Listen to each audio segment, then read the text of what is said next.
Well, good afternoon again, everybody. My name is Mishka Edwards, and I'll be doing a 4-part series with you on sustainable agriculture. So I like to get into it, but just some housekeeping matters.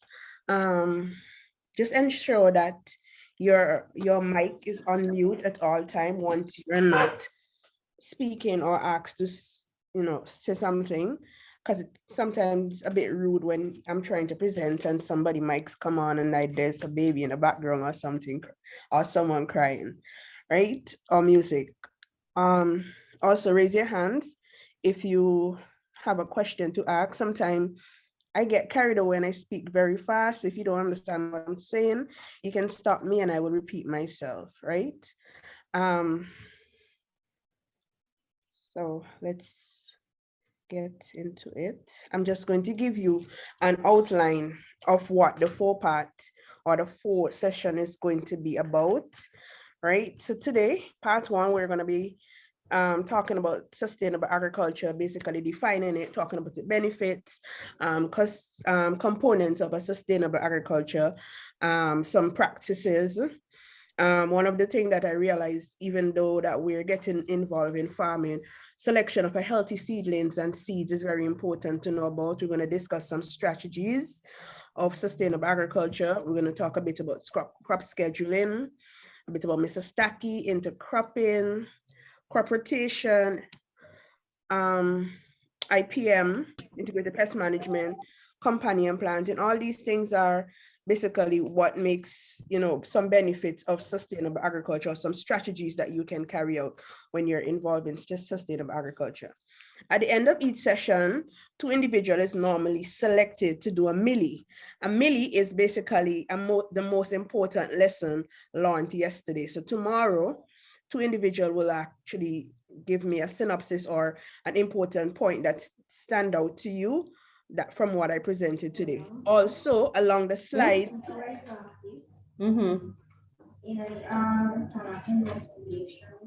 Any reflection too on, but it's giving me competition.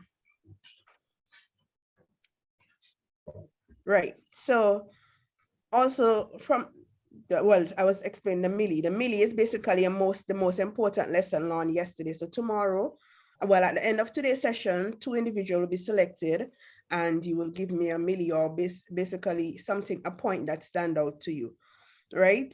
Also, along the slides, there are some activities that you will work on tonight and then you can present to me or share with me tomorrow. We can discuss them. Okay? Any questions so far? No? All right, so sometimes, as I say, I talk a bit fast and you can stop me if you want.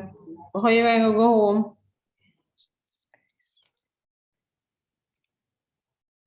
You can stop me if you want to ask a question. All right.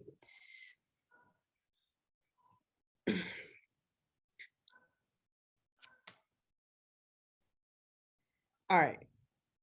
Sorry, before I go forward. So the other night, there in part 2, we're going to talk about the role of soil fertility. We talk about conservation method. I have a friend who's working at Caribbean Chemical in Trinidad that I wanted to present tonight as part of integrated pest management and tell you about some chemicals and other thing that is available here at Input Warehouse because Caribbean Chemicals are the suppliers. But unfortunately, he will not be able to do that tonight. So he will be presenting tomorrow night from about 7:30. So I'll do the first half and then he will basically wrap it up. The other days, part 3, we will talk about pre-harvest factors. One of the things I like to talk about before I get into post-harvest quality, pre-harvest factors, because the way you grow your crop, the fertilizer that you apply to your crop actually affect the fruit quality. So there's nothing that you can do to improve the quality after its harvest. So you must be able to take care of it from day 1 right up until harvesting. And lastly, we will wrap up when we talk about, we'll wrap up when we talk about different packaging and how to basically grade and the effect of ethylene on production. All right.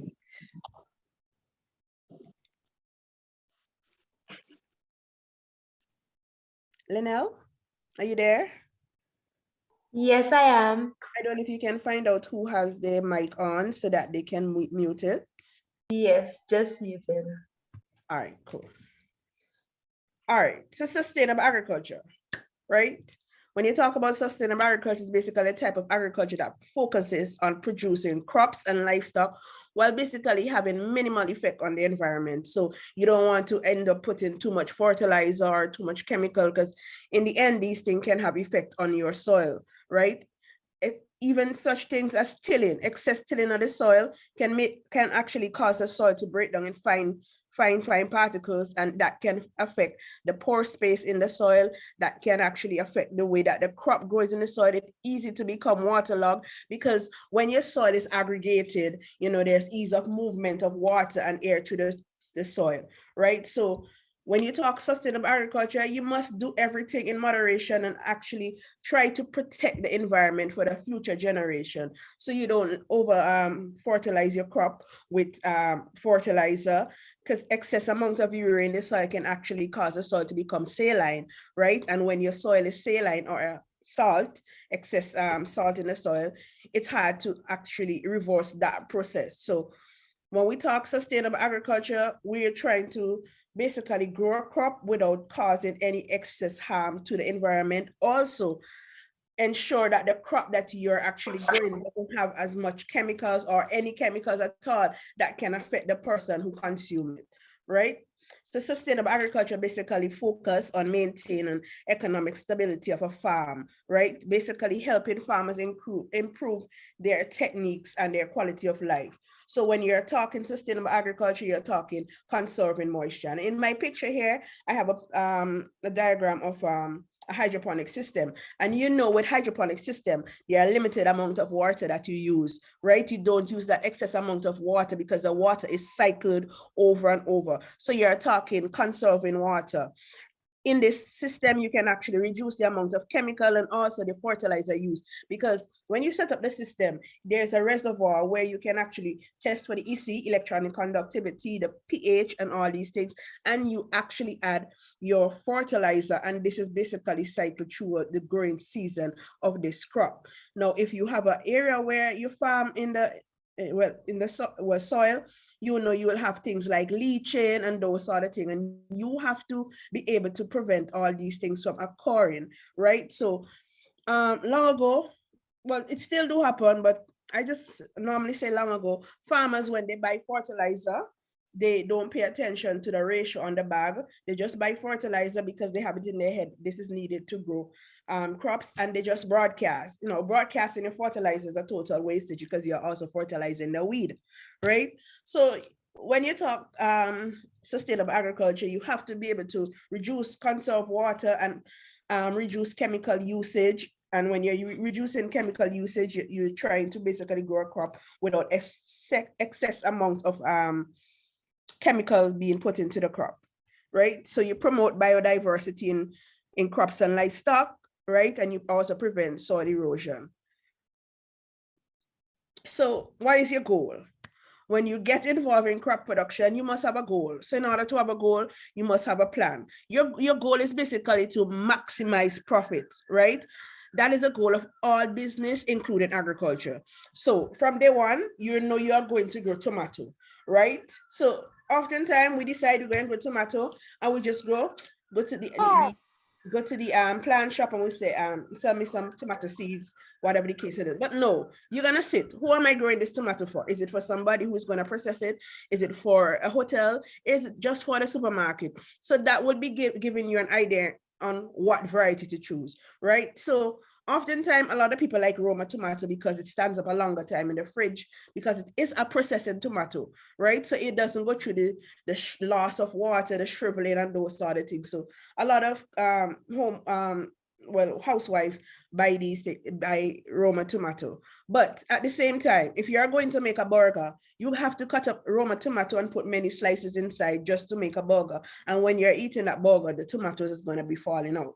So if you're getting into crop production, you must know the variety. So you choose a nice Diane variety, or Heatmaster if in the case that you're going to be providing for a hotel who is going to be doing burgers and want one nice slice of tomatoes in their burger and those sort of things, right? So you must know what is your end game, so you must be able to choose the variety, right? Also, variety is basically chosen on the tolerance to certain disease, and also if it's suited to the environment.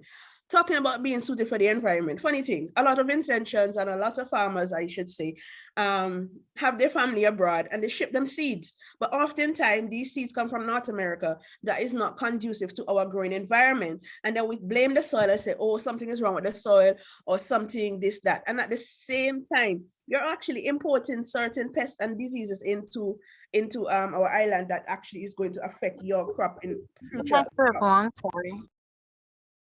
Someone saying something? Right. So ensure that the variety is suited to your environment. Another thing that you want to focus on is your land preparation, right? Land preparation is very important based on what you're growing, what the soil soil type that you have, the area of land that you have, those sort of things. If you don't want to overtill the land, you want to ensure that there is a correct amount of pH. And later on, when we touch on soil fertility, I would show you how to actually do a home-based test for testing for pH and also for pH and something else that I could show you to test. I just remember offhand. Right, sorry, testing for pH, so you'll know whether it's alkaline or whether it's acidic, right? You choose your fertilizer based on the crop growing. Now, if you're growing tomato, you don't want to keep applying urea to your fertilizer to your crop, because there you're going to end up with a thin cell wall, and then it's going to be easy to get damaged. So when you're harvested, it's going to be easy to nick and all these things. I'm just basically touching on these quickly, because later on when you get in more further into the session, on different days, I'll basically be focusing on fertilizer and irrigation and those sort of things.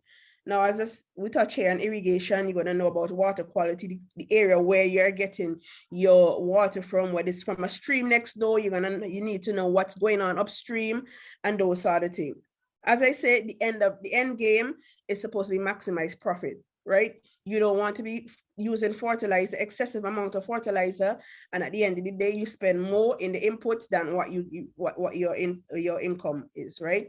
You have to think about pest and disease management. Some of the things that you can do is intercropping, companion planting, being able to identify the pest that is affecting your crop, and applying the correct means of getting rid of that pest without causing further damage to other crops or even to the person consuming the product, right? The commodity, right? You need to know about cultural practices, basically what cultural practices or crop husbandry practices that would be needed for that crop until it's harvested.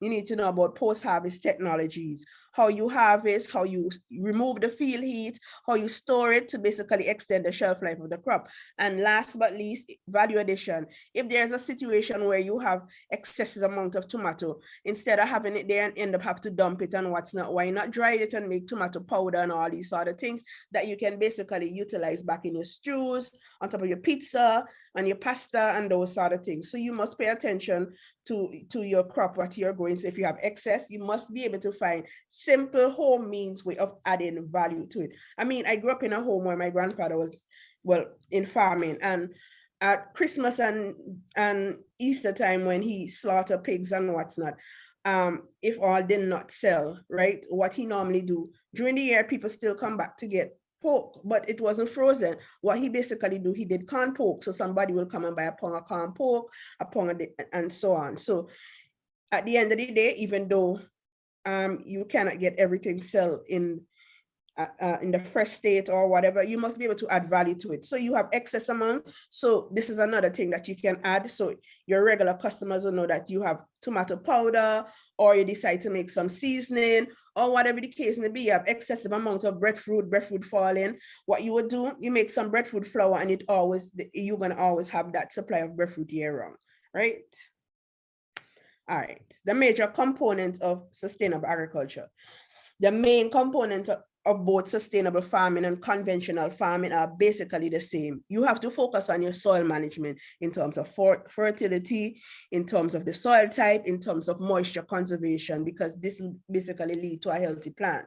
You have to think about crop management in terms of things like crop rotation, what crop to plant after, why would you rotate your crop, especially if the crop is being affected by a disease, and one of the best thing to do is to rotate it to another crop so that that disease that is affecting, for example, a solanaceous crop, which are crops like tomato, sweet pepper, and eggplant. If there's a disease affecting that crop, then you would want to rotate it and plant something like sweet potato that is from a different family, a morning glory family, that would not be affected by that disease, right?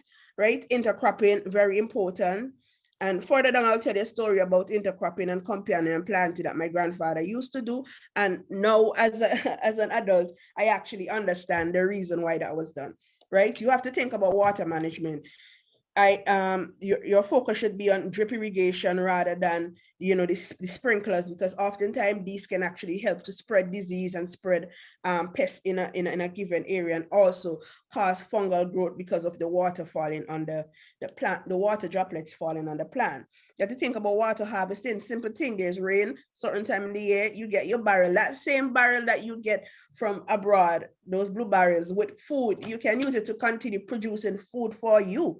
You understand? So you use it and you harvest water and you store it, and you can use this to water your crops by adding a hose to it, add a pipe, add a hose, or add irrigation line. And I will show you later on that I run my own irrigation line in my backyard production, right? You have to focus on disease and pest management, integrated pest management, and all these, as I said, these are just some components, and I'm going to go a bit in depth into them later on, right? You have to focus on waste management. If you have excess amount of waste when you finish harvesting, turn it into compost. Small little area that you can turn it into compost, chop it so you can actually break down faster, utilize it. Sometimes if you're into coconut production, right, and you're making coconut oil, all those shell, you can actually turn that into potting mix to growing seedlings and those sort of things. You have to think outside the box, utilize everything that you grow so that nothing would be wasted. And also this would reduce the amount of money that you will be spending for to buy products for your home and groceries and those sort of things. Like, for example, I was telling one of my students that is living in the Bible area that he's living close to the area that has so much sargassum seaweed, and every day he complains about, oh, things real hard, I don't have money to come to school at time. I said, listen, I used to go to the countryside to bag up sargassum seaweed for myself. You bag it up, you take it home, you wash it, you dry it, you shred it. I'll show you how to shred it. You package it. I surely will find customers who will need this for you, because sargassum seaweed has very high nutrition in terms of growing your crops. It can actually increase your crops, the yield of your crops by 80% and more. You understand? So what might seem as a waste is also a benefit for other people, so think outside the box, do your research, ask a question, especially in the group that we have there. You can ask questions. At times, I might be late, slow to respond, because I'll be honest. At times, I do have a lot on my plate. Like, for example, now, I just finished my UE class at 6 o'clock to sign in to teach this session. So I may not answer on time, but I will surely answer. All right.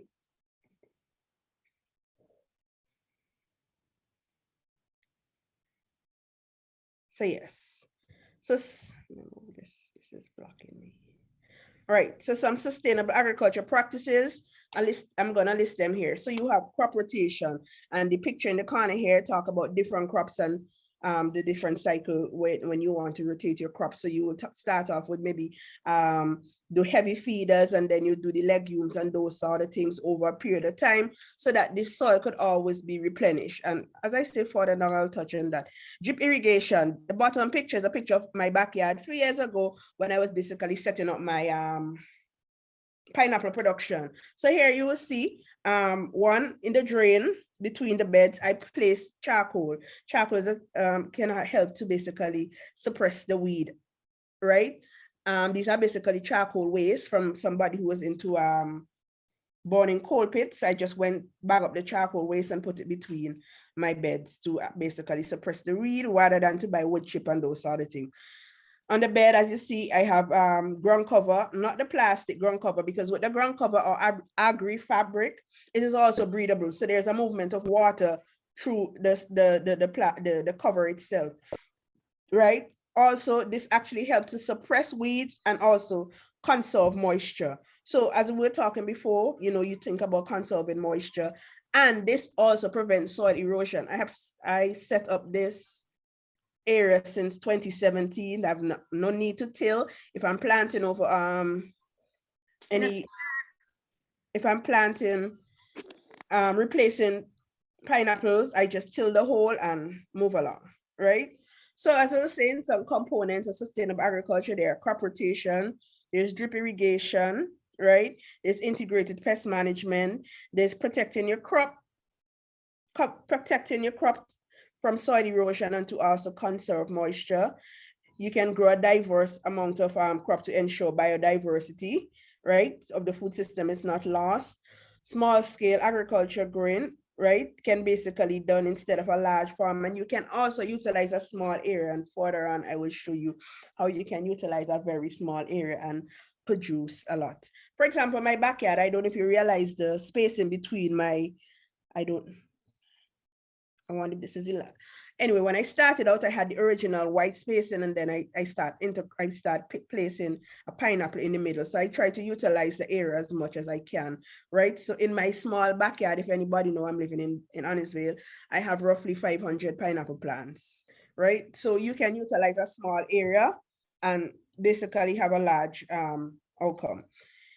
Another thing, intercropping livestock with crops. This is ideal because you can use the waste from the animal to basically you fertilize your crop and those sort of things. And as I said, these are just points, and further down, I am going to basically get in depth and explain them. Somebody was asking in the chat, where can I get agri-fabric from? You can get it at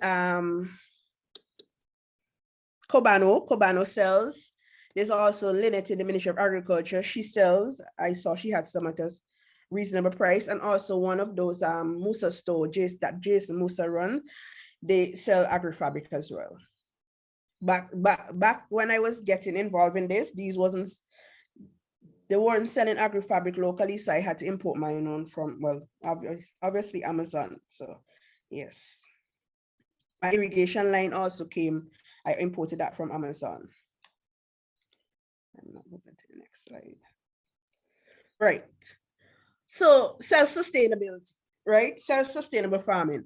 Yes, growing up, right? Everybody backyard had something that was supplying the home. But over the last 10 years or 20 years, I should say, everybody started focusing on lawn, right? I'll give you a funny story. I started my little backyard production after my grandmother died, God rest her soul. She had a flower garden, and I removed every one of the flowers. I don't like flowers, forgive me. So, right, I removed the flower garden and I installed pineapples, right? And if you notice in the back of my pineapples, I have banana, I have plantain. So there's no day when things are hard, I can say that, I would be without food, because my banana trees, them always shooting. So I will always have something to put, either steamed banana on something, steamed banana and saltfish, steamed banana and cornfish, but there's always something there to supplement my home, right? So there's no time I can actually say, oh, things are really hard and I have nothing to eat. So your backyard is supposed to be able to actually sustain your home, right? I mean, growing up, my backyard is not like what it used to be before. In my backyard, we had breadfruit, tangerine, coconut, plums, cocoa, golden apple, 3 mango trees, orange, nutmeg. We had a patch with the banana, plantain, green tea, guava, name it. So there's not a day I could come home from school and say, I'm real hungry. My grandmother would tell me, go and look for something in the back of the tea till I'm finished cooking. So, and we also had rabbits, sheep and goat, chicken. My grandmother reared broilers. She didn't do layers, she did broilers, and she did turkey. And we had ducks.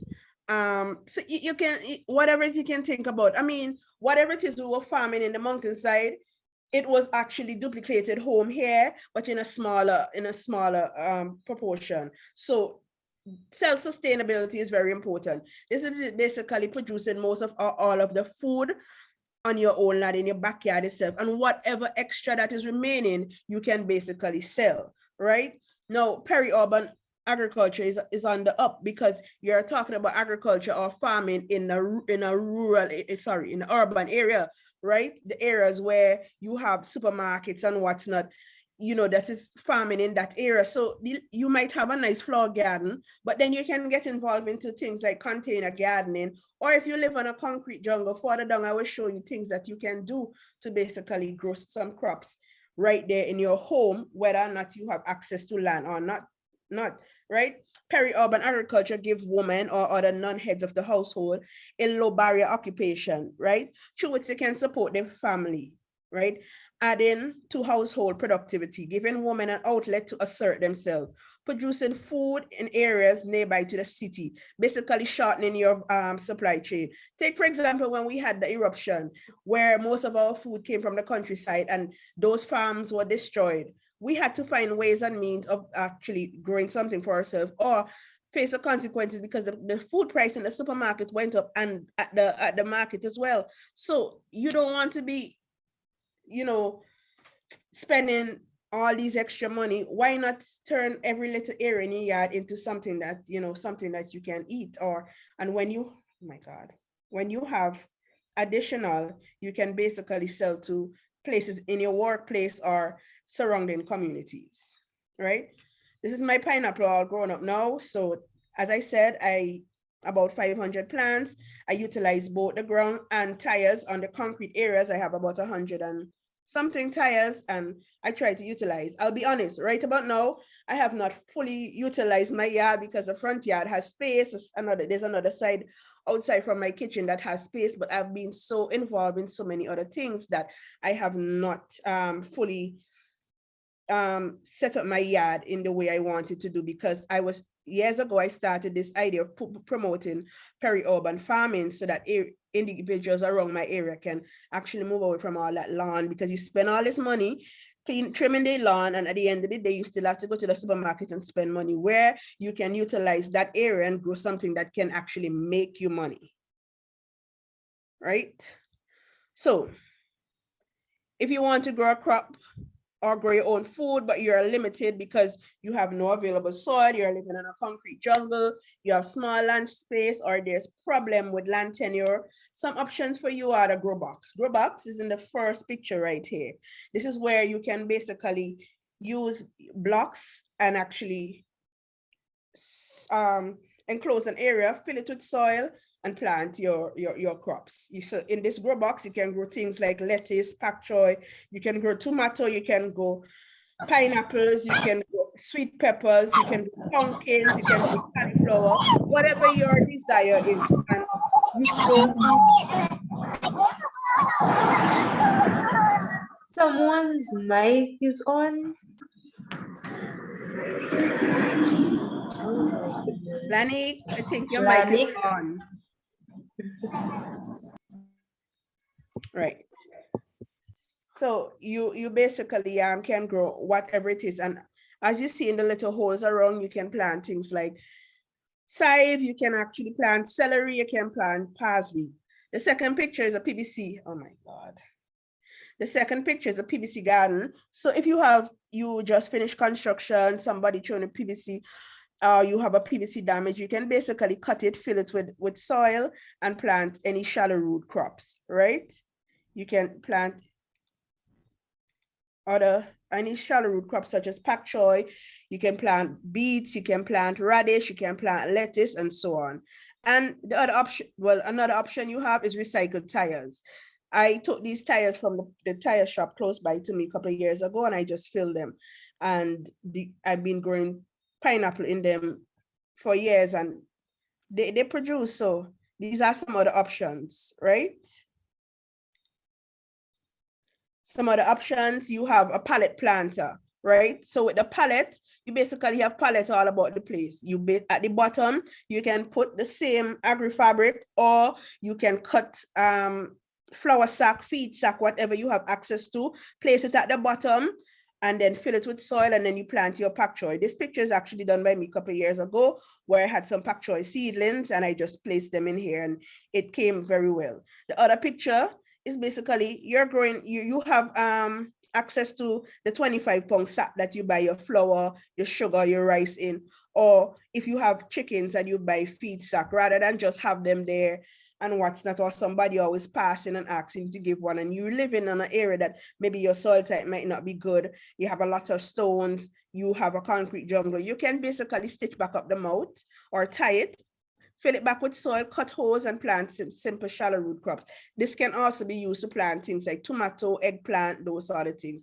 The next picture, recycle bottles. There's a lot of bottles about the island from when they brought in all these water for the eruption. Utilize them, plant some solanaceous crops. You can plant tomatoes, you can plant eggplant, anything like those things in these. You can even plant your cauliflower, your broccoli. So utilize them, utilize them so that they can actually, you can find an area that, look at this small given area and look at how much tomato trees are there, plants are there, right? Tomato vines are there. So think about it. Small area can produce a lot, and this is not even the tip of the iceberg of things that you can utilize for planting in your backyard, right?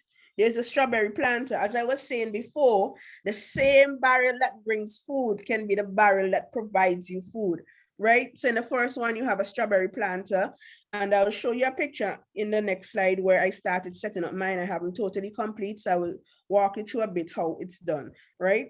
In the second picture, these are grow bags. These are 5-pound grow bags. You can use 5-pound, you can use 3-pound grow bags based on the depth of the plant, the plant root, right? So these are another option of growing and basically concrete jungles. You can basically provide your own crop.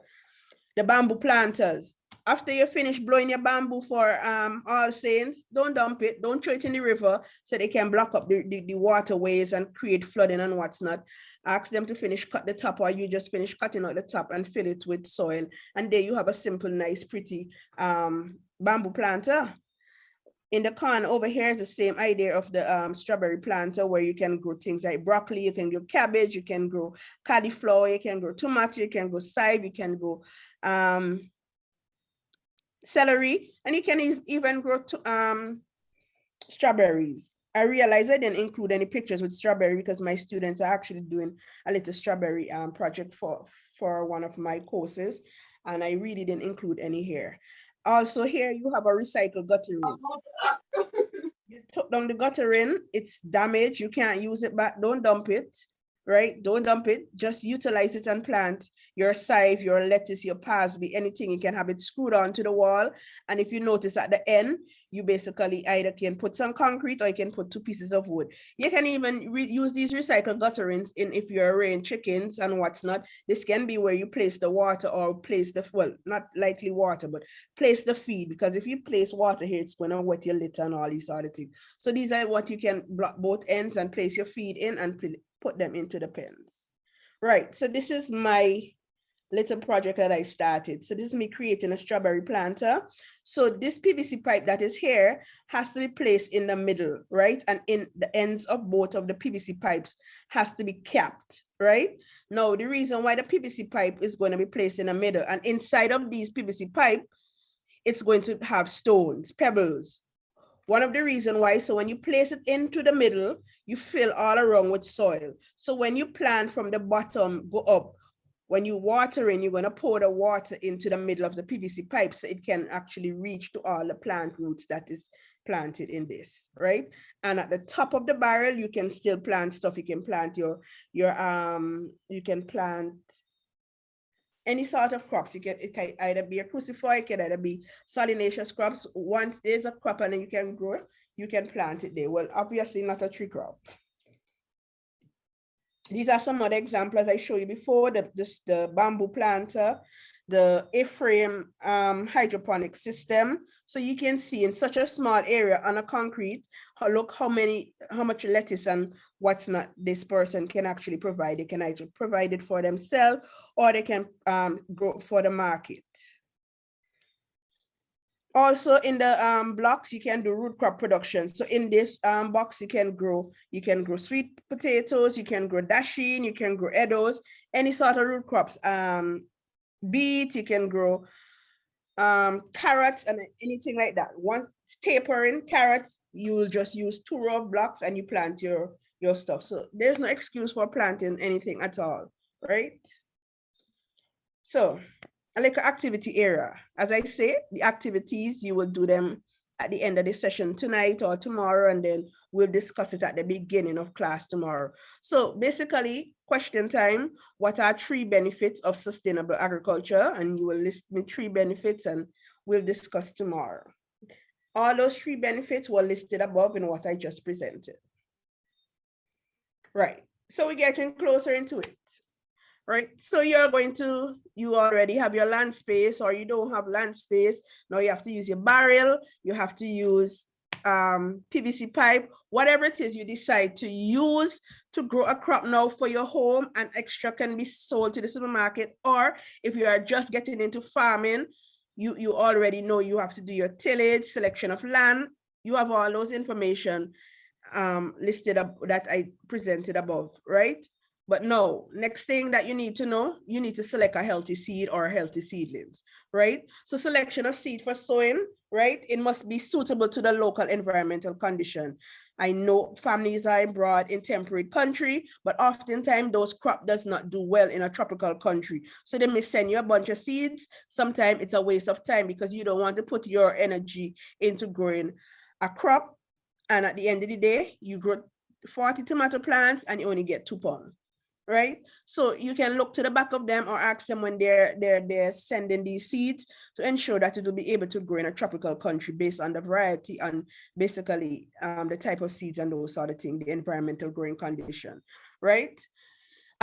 When you're planting seeds, ensure that they are uniform size, right? If you're doing things like pumpkin seeds, zucchini seeds, look at them carefully. If some of them are basically small, some of them distorted, break up, you have to discard those that are looking deformed and those sort of things. Last thing you want to do is spend time planting a field, and at the end of the day, only 3 plants grow. So to prevent that, what you normally do, a viability test, right? So once you do a viability test or a ragdoll test, this is basically taking 10 seeds, what your kids do for their assignment. 10 seeds, put it in a tissue, moist it, roll it, and basically if 8 grows out of the 10, you have an 80% germination rate, so you can go along with that. So anything over 85 and those sort of things, you will it's ideal to plant. When you're talking 60% germination rate, leave that seed where it is, because that's a total waste of your time, and what you don't want to do is waste time, right? The seed should be treated against pests, so it could be dipped in a fungicide and those sort of things.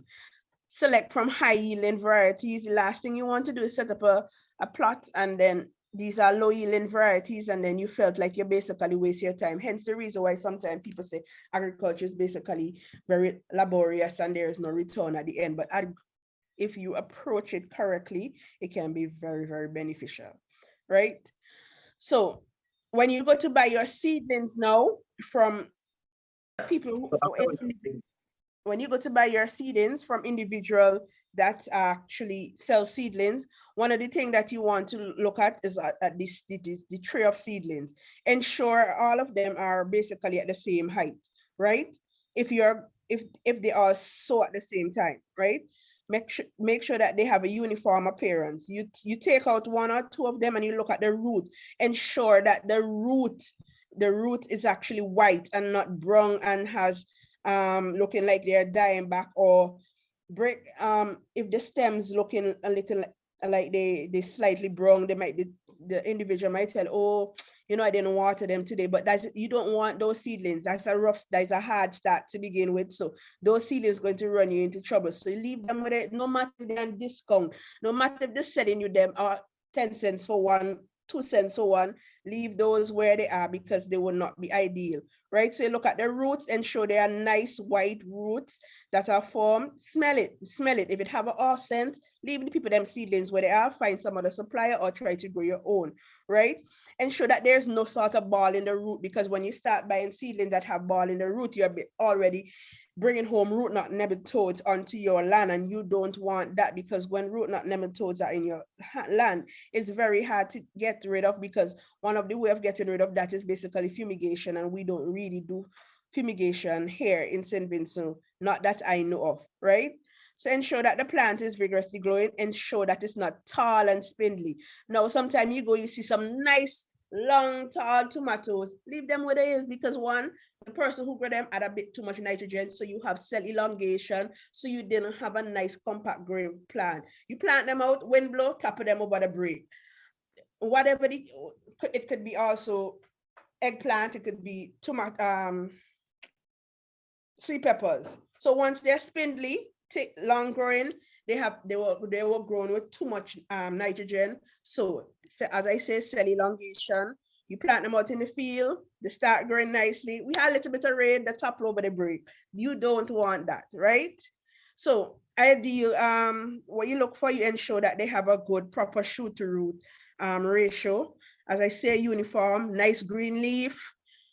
Ensure you know what the variety is, because oftentimes you might go to buy cabbage and it's a green variety of cabbage, but the leaves are looking purple. So you know right then and there that the planet that cabbage seedling is lacking boron, so they will have this purplish outlook. So know about your variety, ask about your variety. One thing I said to my students, when you are going to buy seedlings from anybody, ask them when they were planted. So hence the reason why they should have a label on your crops, right? In your seedling tree. Ask them when they were planted, what are the variety, right? These are very important, because the last thing you want to do is buy seeds that are stunted growth and they have them there a while and they're not going anyway. Or oftentimes I realize individuals, if they go and they buy seeds and they see like a small plant, like say for example, cucurbits. So I'm talking things like cantaloupe and so on, right? Butternut squash. And they see well, I'm just talking from a little experience I have, and the lady show me that, oh, this one will start bearing just now because it start producing flowers. Mom, leave that where it is, because one, that crop went through such hard time that is fighting for survival, that the only way of survival is actually start bearing flowers so you can actually provide seed. It's a mechanism for basically survival. So if you go and buy seedlings from someone and some of them are short, but they already start bearing flowers, they went through hard time, leave them where they is. Even if they're giving you free, leave it, because you plant it out in the field and you're going to have stunted growth, you're going to have problems. Leave them where they are. Look at the color of the leaf, make sure that they're not yellow, they're not brown, or any sort of purple discoloration, right? And also when you plant out, label your crops. You can use an old Clorox bottle. Once you can cut them up, stick it into the soil. Label your crop. Labeling your crop is always important, because you will be able to track, okay, I planted this last week, it ain't moving, something wrong. Label your crop so you can know the date you plant, the variety you plant, and those sort of things, right? And even the type of crop planted. Right, so we are getting into some strategies now, right? Some strategies of sustainable agriculture. Somebody saying in the chat, well, I bought some hard time peppers some week ago. Yes. What about the type of the soil planted in? We're going to go about, we're going to talk about soil type later on in the week. Had this issue with watermelon and peppers. Wish I knew a while back. Right, so we're going to, Ms. Brown, we're going to talk about soil type later on in the next one of the other session. I think is either tomorrow, yes. So let's get into some strategies of sustainable agriculture. Right, crop rotation. Crop rotation is the cornerstone of pest control in the tropics. When a single crop is planted in an area repeatedly in the same soil, the same insect and the same disease will keep attacking that crop, right?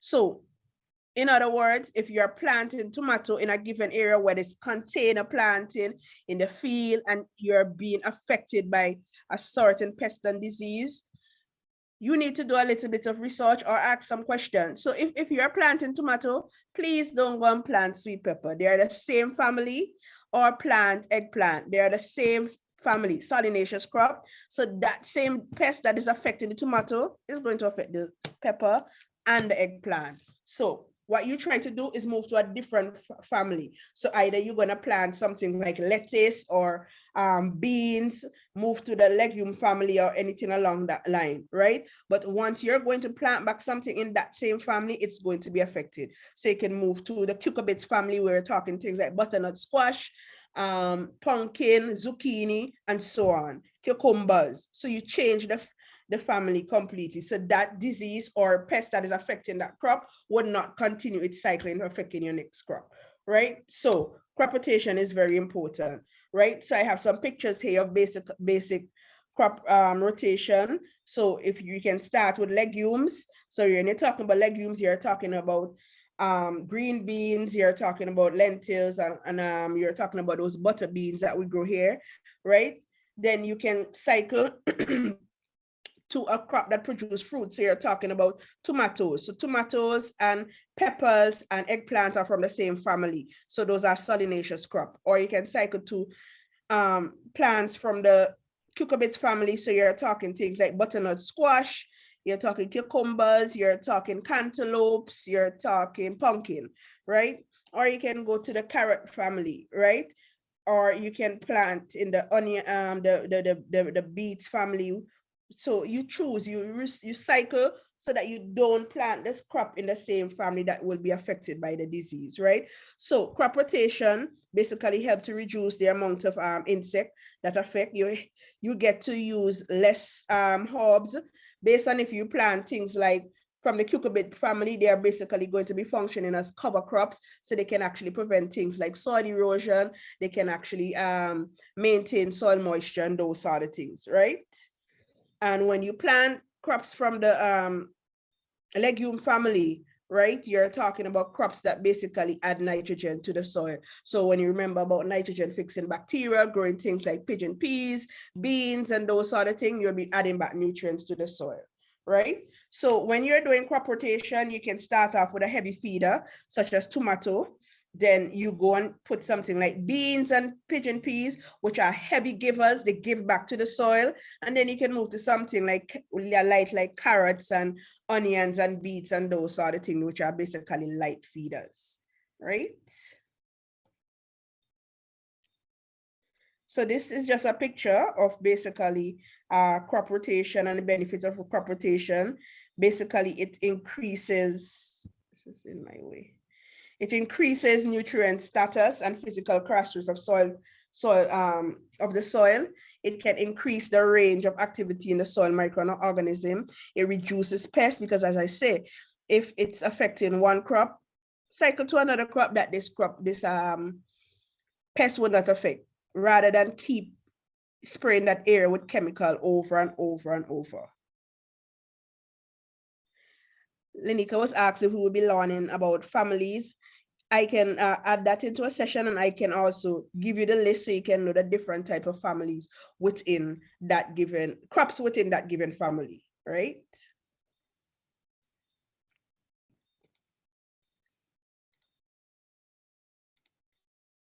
Right. So another strategy of sustainable agriculture, you're talking integrated pest management. Now, funny thing, right? Growing up, my grandfather used to, when he plants an area of land, well, a large area, very large. Growing up, I always think I was involved in child labor and I was just free labor for them, but I think it paid off in the end, right? So when he planted an area of a land, right, this is what he used to put in. So later on, sometime when I was younger, I used to ask him, so why are you doing this? This is just extra work for me to do and what's not. But looking at it back when I grew up and started studying agriculture, it was a form of integrated pest management, but he did indicate to me one of the reasons why he did some of this stuff, right? So when he plants sweet potato, right, when he finished creating the ridge and furrows for sweet potato production, he would put in sweet potato. So obviously I would be the one dropping the vine till I was taught how to plant the vine, because you would plant it and put a little dip so that you can increase the root area so that you will have a large amount of sweet potato. So you wouldn't plant the vine straight. So you must plant it at a 45-degree angle. Same thing that he did with the cassava, so that you can have more area for roots, and obviously more area for root will need more area for tubers, right? So he would plant his sweet potato, then he would put in corn, then he would put in pigeon peas, and then he would also put in cassava. Now, he explained to me that the corn was there to basically deter rats from the sweet potato, because he's not selling the corn, he's selling sweet potato, right? And also the pigeon peas and the cassava. So the corn would deter any rat from going towards the sweet potato. So you would see the corn bitten by rats and what's not, but his sweet potato will be preserved, right? So that was a form of integrated pest management, where you put something in the field that will basically deter the rats from damaging the sweet potato. Then after the corn is harvested, right close by, obviously it will be time for harvesting of the sweet potato. So the sweet potato will be harvested, and the pigeon peas and the cassava would be left there. Now, over the years growing up, I would see, okay, under the area where the pigeon peas grow, it was basically a form of actually suppressing weed, because in that area, there were hardly, once a leaf of the pigeon peas fall, which has an allelopathic effect, weeds hardly grow under there, and the canopy and everything basically had an effect of preventing weeds from growing. But at the same time, that pigeon peas was adding back nutrients to the soil that would have been taken out by the sweet potato and so on, whilst providing nutrients for the cassava that is finished, that is still in the field growing. So we'll be harvesting the peas when the peas actually start bearing. We under there picking peas. Well, I tell you, I shell enough peas. I shelled peas till I fake sleep, until my fingers were black. I mean, there are nights when we were shelling peas for Grey Supermarket, and we were shelling peas till like 11 o'clock, 12 o'clock. Well, 12 o'clock was always my cutoff point. I had to fake a sleep, either by nodding my head or letting the bowl of peas drop, and they say, she out, let she go to bed. You shelling peas from the time you get home till midnight, nonsense. But it paid off, right? So I know about shelling pigeon peas till your finger black, just to provide for Grey Supermarket the next day, right? And as I was saying, after the peas is there, the last thing that will come out is the cassava. There are two things occurred. One, there were integrated pest management. Well, more than two. There were weed control in terms of the allelopathic effect from the pigeon peas. And at the end of the day, the pigeon peas was adding back moisture, nutrients to the soil, right? So, and also, last but not least, he maximized one given area. So in this area of land, he had 4 different crops. He had his potato, his corn, which we got corn to come home to boil and roast and what's not. So that was be able to supply a commodity for our home and other neighbors around, right? And the pigeon peas would actually add nutrients to the soil, while actually it was a commodity for sale as well. And the canopy would actually, the canopy and the leaves would actually help to suppress any excess amount of weeds. So he didn't need to hire somebody to spend extra money in terms of labor to cleaning up that area. Whilst there you have your cassava growing, and then your cassava would lastly harvest and sell, and then the cycle starts all over again, right? Right, and the cycle starts all over again. So integrated pest management combines the use of biological, cultural, and chemical practices to control insect pests in agriculture production. Integrated pest management should not be confused with organic practices, right? Integrated pest management does not discourage the spraying of chemicals, right? It promotes spraying selective pesticide only when the crop needed, right?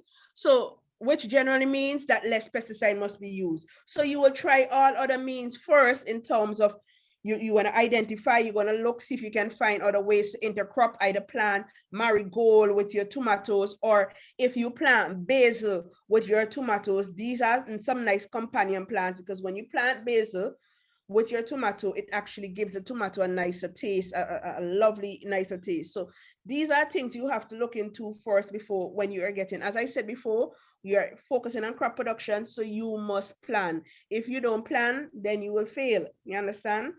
Right?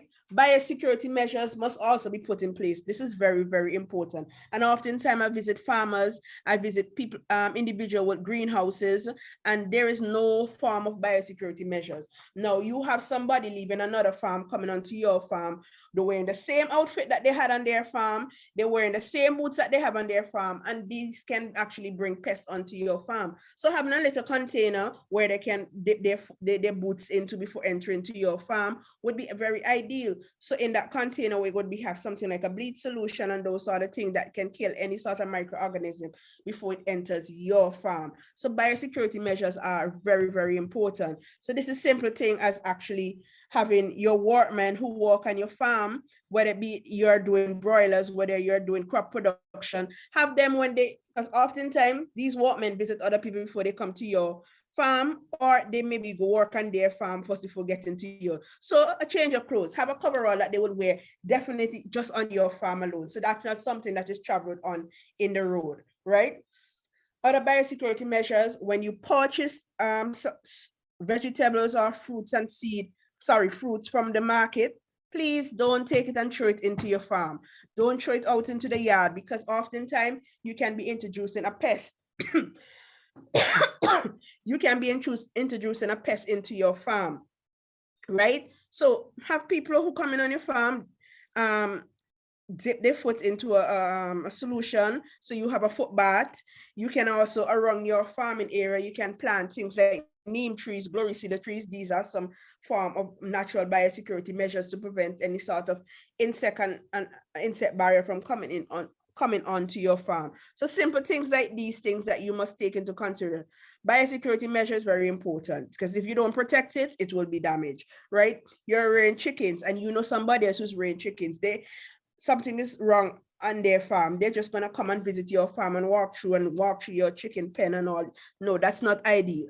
Biosecurity measure is very important, because this is how disease spread. So to prevent the spread of disease, you put measures in place from people just walking onto your farm and either purchasing or visiting.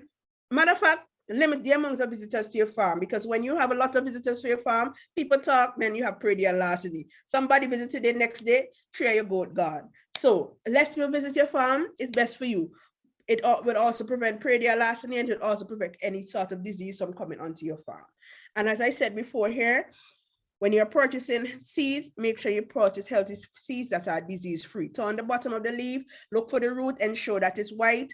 Turn under the leaf to ensure that there's no pest already creating a home on your crop before you bring it onto your farm.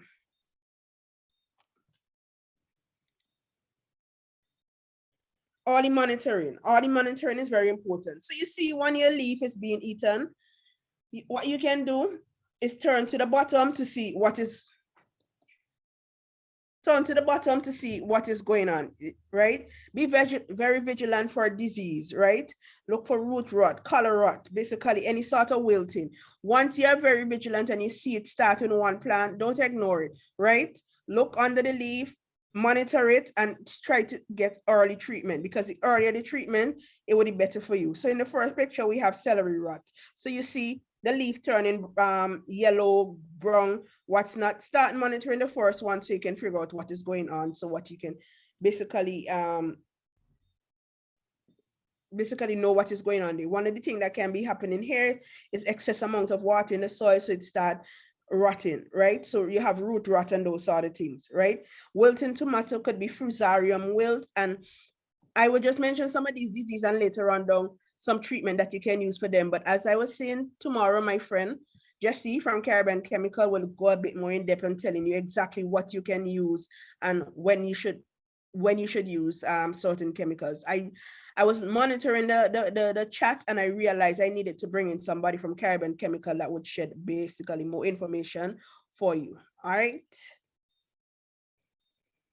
Cultural control. Cultural control, very easy. Cultural control are basically non-chemical practices that reduce pest establishment the reproduction, the dispersal, and survival, right? So when we're talking cultural control, we're talking crop rotation, replacing crops that are easy to be affected by disease with crops that are less easy to be affected by disease, changing the irrigation practices, as I talked about before.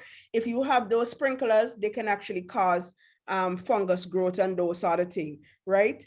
If you have other ways of irrigation, irrigating your soil, which would fill the soil to more than field capacity, basically the soil is always moist, you can end up having things like root rot. So you're going to think, later on, I will talk about irrigation scheduling, and the selection of the ideal things like drip irrigation. So, when you attach an emitter at that area, you can have an emitter mark 1 GPH or a half GPH. So you're talking about that plant will receive a gallon or a half gallon of water once you turn on that pipe for an hour, right? So back to cultural controls, there are barrier methods like sticky traps, right? Copper strips. Sticky traps you would use things if you had things like whitefly and aphids and whatnot. And here is where these are some sticky traps. You can basically use yellow paper because insects are attracted to colors like yellow and those sort of things. So you use yellow paper and you can put some oil on it, or you can use Vaseline, and they will fly and they will attach themselves there, right? And then you can basically dump that and reapply another one so that insects would, instead of attack your crop, they will actually go towards this bright yellow sticky trap that you have there. In the secondly, I have copper strips. So if you have problems like slugs don't like copper. They have this charge in the copper that basically shocks the slug. So if you have wires around your home that you can just strip and put these copper strips around your plants, they will actually help to deter any things like slugs and those sort of things, right? Companion planting, that is very important. Proper planting density. Proper planting density is very important because if you have a small given area and you use the incorrect spacing where you put everything together, you're going to have the crop competing for light, air, and everything. So then it can actually be, when a crop is competing for nutrient, it can actually basically weaken the plant, and that is going to be easier for the plant to be infested with any sort of pest or any sort of disease. Another thing, field hygiene. Field hygiene is very, very important. Please, when you have individual working in your land, ensure that they don't eat there, right? Eating there, they're going to eat there. Crumbs are going to fall, ants is going to follow, ants followed by other insects. So field hygiene is very important. And another thing, when you're weeding, don't pile the whatever you weed right next door. Try to move them further away. Move plastic, move containers out to your land. As I say, field hygiene very important because these pests tend to hide under these areas, right? So you keep your area clean and clean, healthy, nice plants, right? This is just same thing that I expressed above, how you go about basically setting up your yellow sticky traps. You can use either yellow cups. If you don't have yellow cups, you can paint a piece of plastic yellow and put on your Vaseline, or you can use Bristol board, add your Vaseline, whatever it is. So once you have something sturdy and it's yellow and you add your Vaseline or your vegetable oil in it, these insects would basically come there, trap, and then you can change it once a week, right? So you're talking about things like whitefly and all these other flying insects that basically affect your crops. Other cultural practice, and I just mentioned one a while ago. So right, the copper wire, very, very important because oftentimes, especially the rainy season, you are being affected by slugs, right? So copper wire basically repels slugs and snails. So the copper wire basically carry a charge that interferes with the slime for the slugs, right? Which they don't like, so they basically avoid, right? Another one, all this. You have things like tomatoes growing, you have your pigeon peas, you have anything that produce fruits, and you know what's going to be attracted? Birds.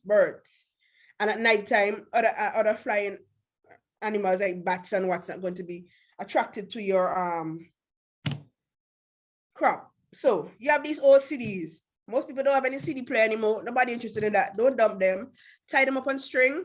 The reflection, scare off the bats, scare off the birds, right? And even there's a situation where you have bat constantly messing on your house. You can basically use these CDs as well. I actually have that situation at one of my house next door, but just the height to get the guys to go up and install it, that's all I'm waiting on, somebody to basically go up and install it. So the reflection, because even at night these things glitter, so the reflection would basically scare off any bats and any birds basically from affecting your plant.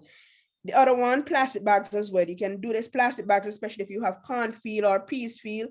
It's flapping in the wind, and once it flap in the wind, then birds gone. So they ain't going to affect your mango. They ain't going to affect your peas and corn and those sort of things. Just that flap, it's going to scare them off.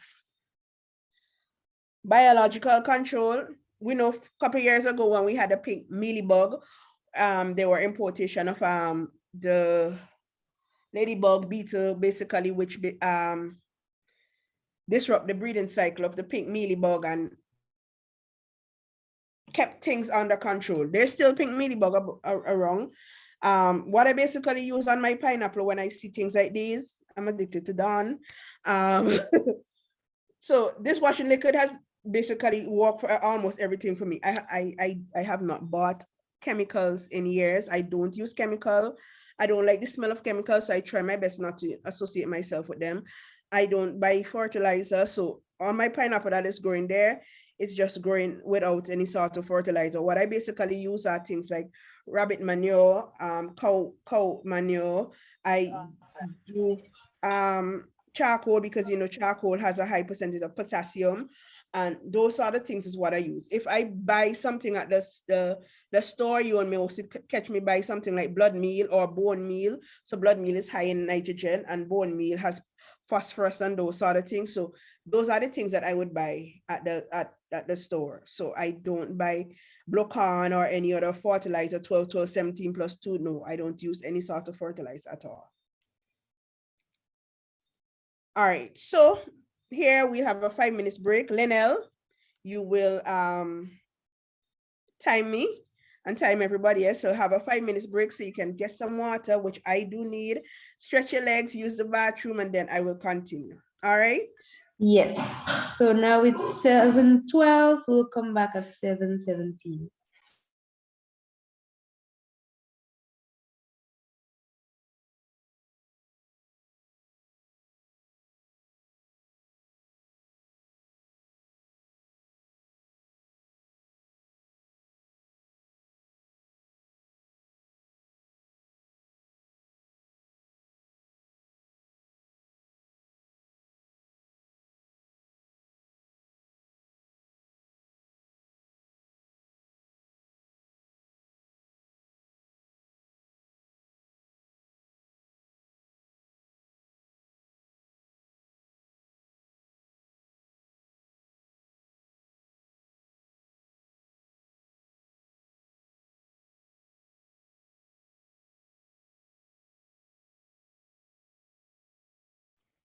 So in the meantime, I'll just go through some questions in the chat.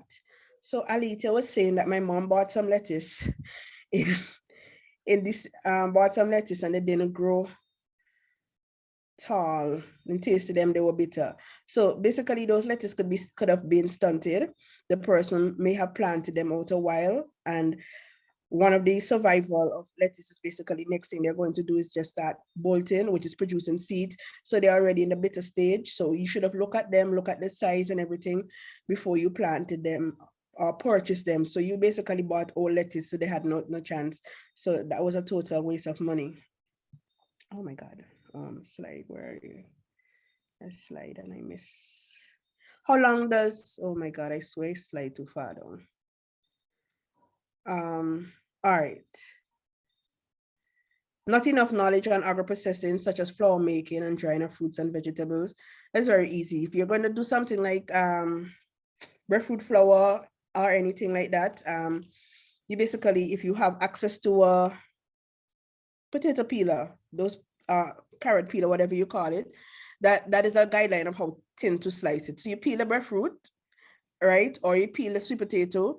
And what I normally tell people, you see the plastic that you buy for construction, rather than go to the store and buy plastic. The plastic that you buy for construction, you buy a piece and you slice you peel your stuff, your sweet potato, or you peel your dasheen, or you peel your breadfruit, and you use a potato slicer. You just basically keep slicing and they come off in thin slices, spread it out, and you sun dry it. Later on in the night, you bring it inside, leave it open, air dry. It get as soon as it get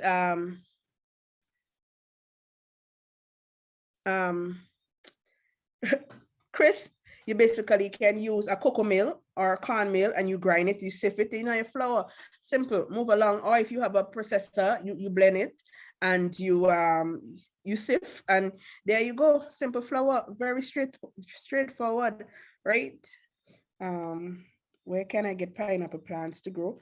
Well, I got my pineapple plants from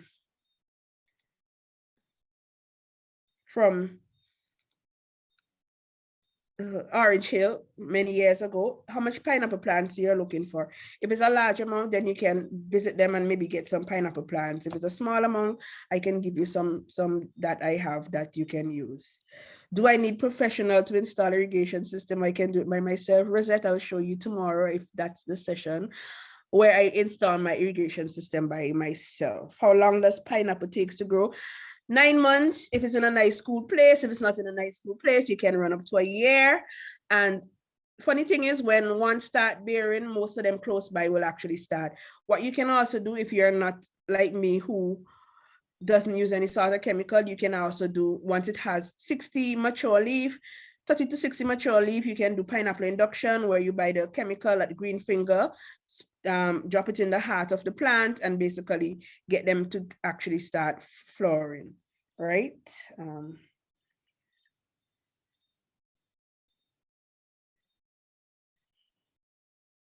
Not quite sure what issue you had with watermelon and pepper.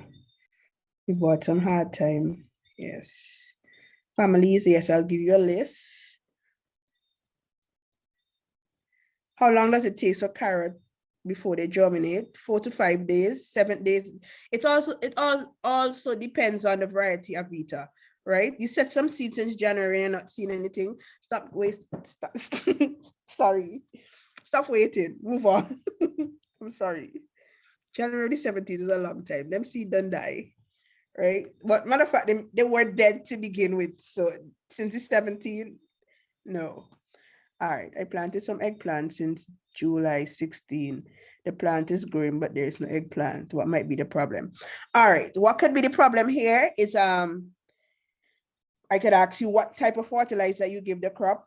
What about your soil type? The nutrient content of your soil type. Where did you get the eggplant from? If it's one of those imported eggplant varieties out of the temperate country, there might not be anytime soon, unless you want to keep the tree for Christmas decoration. Then I suggest that you pull it up. It could be a situation where the soil is lacking potassium, right? So what you can do, you can actually, I'm not quite sure if we have straight potassium, muriate of potash fertilizer here. So what you can do is add some things like you have breadfruit that you roast around, so you just take some of the ashes and put it around the plant. Those are excellent for basically fruiting, right? If it's a lot of eggplants and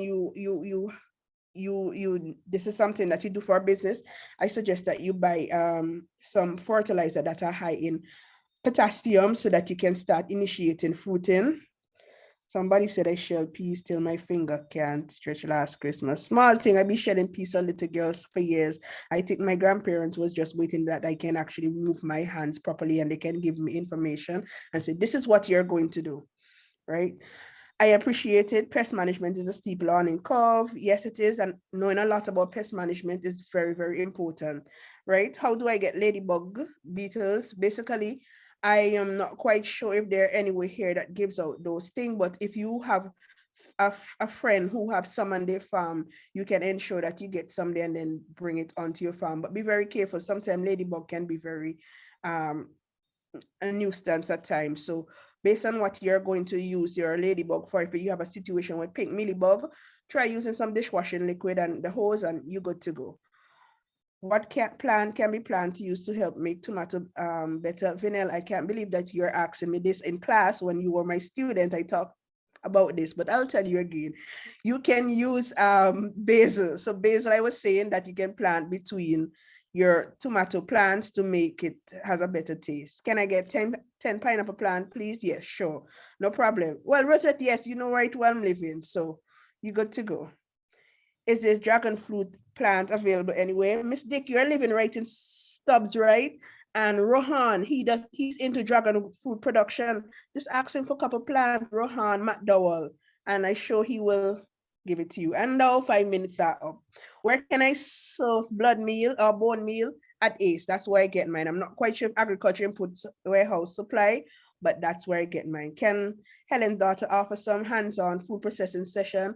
Well, hopefully we can talk to Caitlin and later on she can do something like that. At present, I'm doing my master's in value addition for food and nutrition security. So it's involving developing products, and I was into developing products before. So this is just making me a bit more knowledgeable in certain things. So I'm going to start back the session and then I will come back to these questions in a while because the 5 minutes is up.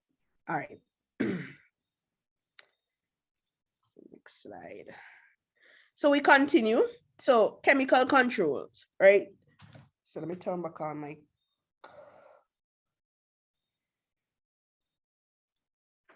So yes, chemical control. This involves the use of pesticides in the management of pests. It is used in integrated pest management when biological and cultural control has not been good enough. So where you use chemical, what you would you start off by you want to start off with one that is extremely hazardous. So you can either do research or you can go to import warehouse and then you can, or even Alnet, and then you can start off by using one that is slightly hazardous. The only time you go to something that is extreme is if the pest is basically not being controlled. And my opinion is you try never to go to extreme. If it has to go that reach that point, you have to take into consideration, what about the person who is going to be consuming it? What effect would this excess amount of chemical have on the body? I remember a couple of years ago when I was doing my bachelor's and I came home to do a research on the extent of extension officers in St. Vincent. I had to visit a lot of farmers 100 farmers to be specific, between northern side, Windward and Leeward and the Grenadines. And I met some interesting farmers along the way, and it was like really, really, really, really eye-opener. I remember I met a farmer a day. He had a situation where he was spraying with diazonon, spraying his cabbage with diazonon, and then the same time while he's spraying with his cabbage with diazonon, his pregnant wife came by and she was saying, babes, somebody just called and they want how much pounds of cabbage for tomorrow. Lo and behold, what he did, harvest, take up, wash, and deliver to the supermarket that called for it. And I basically caution him about that and tell him there should be a re-entry period before you actually be able to harvest. Read your bottles, your pesticide bottles properly, because they will tell you whether you cannot consume anything from this crop within the next 3 days or 5 days, whatever the case may be, might be the re-entry period. But here he went harvesting the cabbage that he had just sprayed at diazonon to sell to a supermarket. And these are the things that farmers need to be aware of. You just cannot harvest something that you just sprayed and sell. And we as consumers often buy these things and actually ingest them, and you get sick, and then you're wondering why you're sick, why there are different hormonal imbalance in your body and these sort of things. So I was really happy to know that a lot of females are interested in getting into agriculture production in terms of growing their own crops and what's not. So you can basically reduce the effect of some of these things that we take into our body, right? So let me move this bar. Commercially, available biopesticides. These are pesticides that are basically created from either crops and those sort of things. Everybody would have known about neem oil by now. Neem oil is my favorite. I haven't used it in crop production in ages because I mostly use neem oil in my hair, right? So it's excellent. So you don't have these dry scalp and all these sort of things. So I always tell people there's only 2 things I use in my hair. Well, 3. I don't use creams and those sort of things that are produced that's by the store. Basically, what I use in my hair is coconut oil, neem oil, and lemongrass oil, and that's basically it, right? There are the horticulture oil spray that can be developed from things like marigold or from garlic or from pepper. And these are some examples of commercially available biopesticides. So biopesticides would be something I would use first before I even think about using any other sort of chemical based pesticides such as diazonon or caprid or those sort of things. I try to stick to something that is produced naturally before I decide to use something that is mostly chemical based of some other chemical that I have no idea what effect that is going to have on consumption. All right, so these are some other examples of homemade remedies. So you can use basically garlic and dishwashing situation, dishwashing liquid and oil. Now the oil is only added to be as a sticker. When I say as a sticker, when you spray these things on, you don't want them running back off the plant at the same time. So you want it to be able to coat the plant and remain there, especially if you're spraying your plant with something like aphids and what's not. You even want it to stick onto the aphids, right? And from onto the and also other insect, because some of these insects basically the way they respire and breathe is basically through pores in their body. So what you want to do is cover their pores so that you can actually kill them, right? Neem extract, I talk about neem. You can use the leaf. You can crush the leaf, place it in some water and spray it on your plant. You can get the seed, crush it, put it in water, spray it on your plant. I also use neem. You soak it in a barrel and then you can attach your hose to it and let it run to your plant roots and all these sort of things. Another thing that you can use is dishwashing liquid. I always tell everybody about dishwashing liquid when you have insects like mealybugs, aphids, whitefly. So you use the dishwashing liquid and you can actually put 1 tablespoon to a liter of water and spray your plant. Or in my case, what I did a couple of times, I just drop a bit of dishwashing liquid around on the plants and just use my hose and basically get rid of the mealybug and what's not. And it do work for me, right? So when you get a PowerPoint, you'll see some mixture of how to go about doing your garlic spray, your neem spray, and these sort of things, right? Neem is also when you finish using it to soak out, when you finish soaking the leaf, you can basically take the leaf and till it into your soil. It's very good. Neem is very, very good in terms of repelling insects. It's also a very good organic fertilizer. What is also a very good organic fertilizer or natural fertilizer?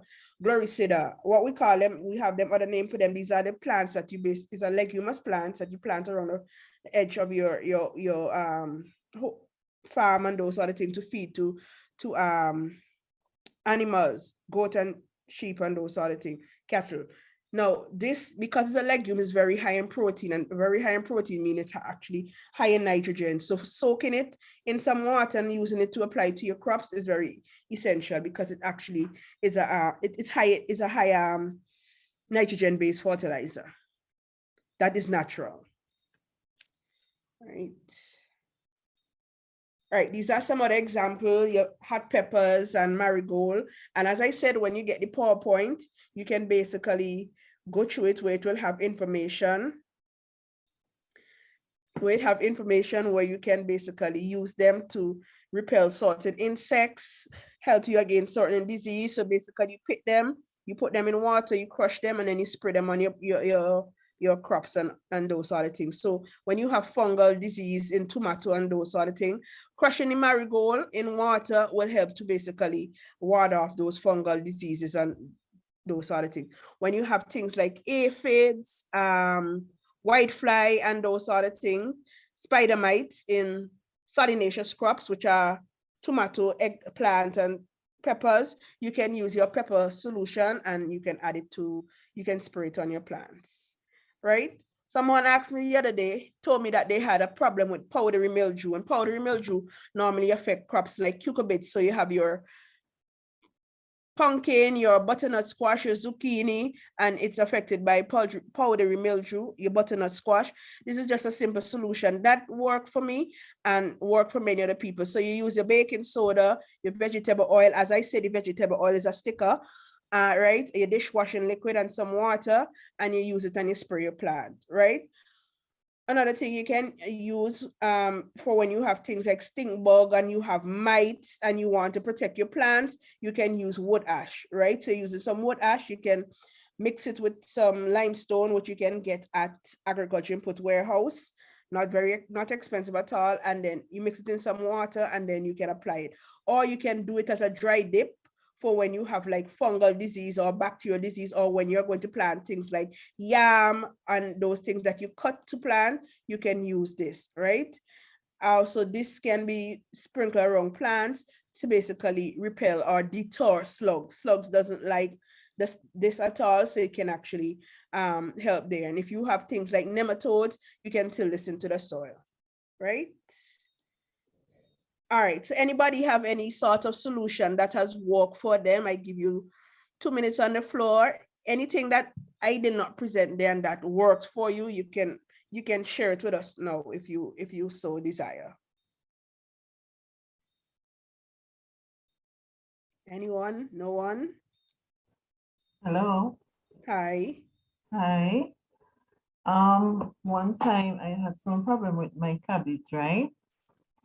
And a guy told me to melt a blue soap in water with some oil and spray, and I did, and I actually got rid of the whitey looking stuff at the back of the leaf. Right. So the same if you have a dishwashing liquid, which is a soap base, and the oil is basically the sticker. What you try not to do is use dishwashing liquid that maybe have things like Clorox and other harsh addition chemicals in it. So I always say Dawn, because Dawn is very mild and it actually works well for me. You can also use Quicks or Squeezy, one of them, because the ones without the extra things like Clorox and those sort of things. Yeah. So yeah, the blue soap can also work. That works. You just grate it and put it in the water and you add your oil as a sticker. Anybody else have any other solution they tried before that worked?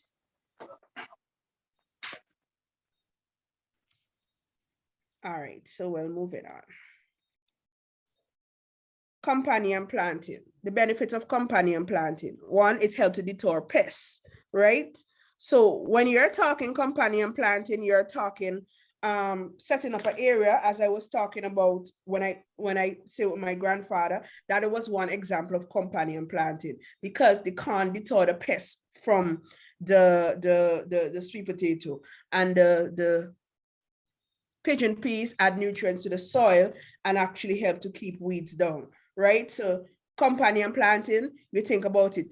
Also, careful when you're doing companion planting, because oftentimes if you plant cabbage with tomato, they don't like each other. So your tomato will be stunted and your cabbage would most unlikely bloom. So you have to be careful when you're talking about companion planting. They must be beneficial to each other.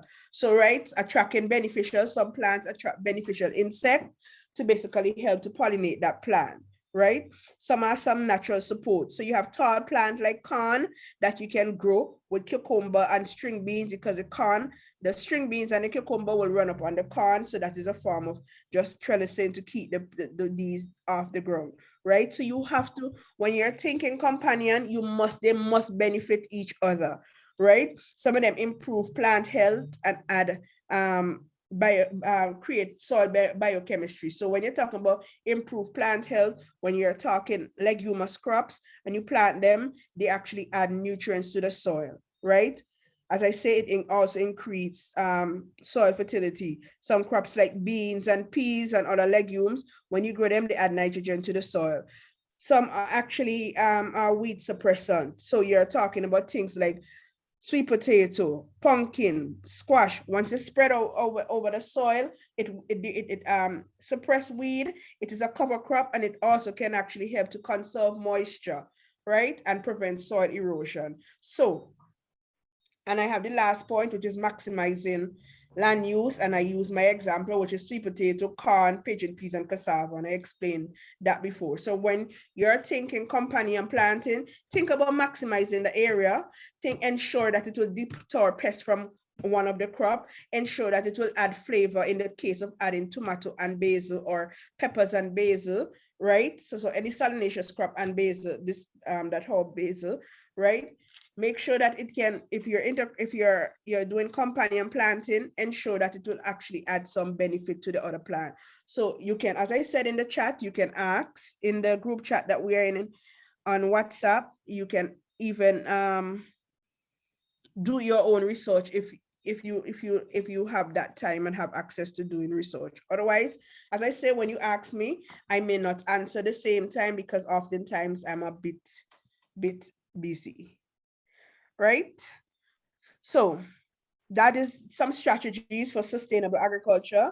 And then I'm going to go on to talk now about maximizing land use, or even utilizing small spaces, especially when you're living on a concrete jungle and you don't have access to soil, or there's a land tenure issue and you have an idea of starting a business, or you have a market where you can basically provide things like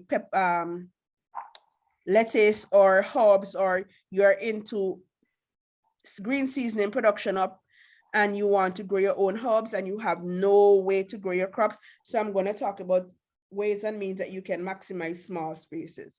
So small spaces, large production. So you're talking about Mr. Stacky. These are Mr. Stacky. And tomorrow, Jesse will tell you about being able to obtain Mr. Stacky production right here in St. Vincent, in terms of them shipping it for you and those sort of things.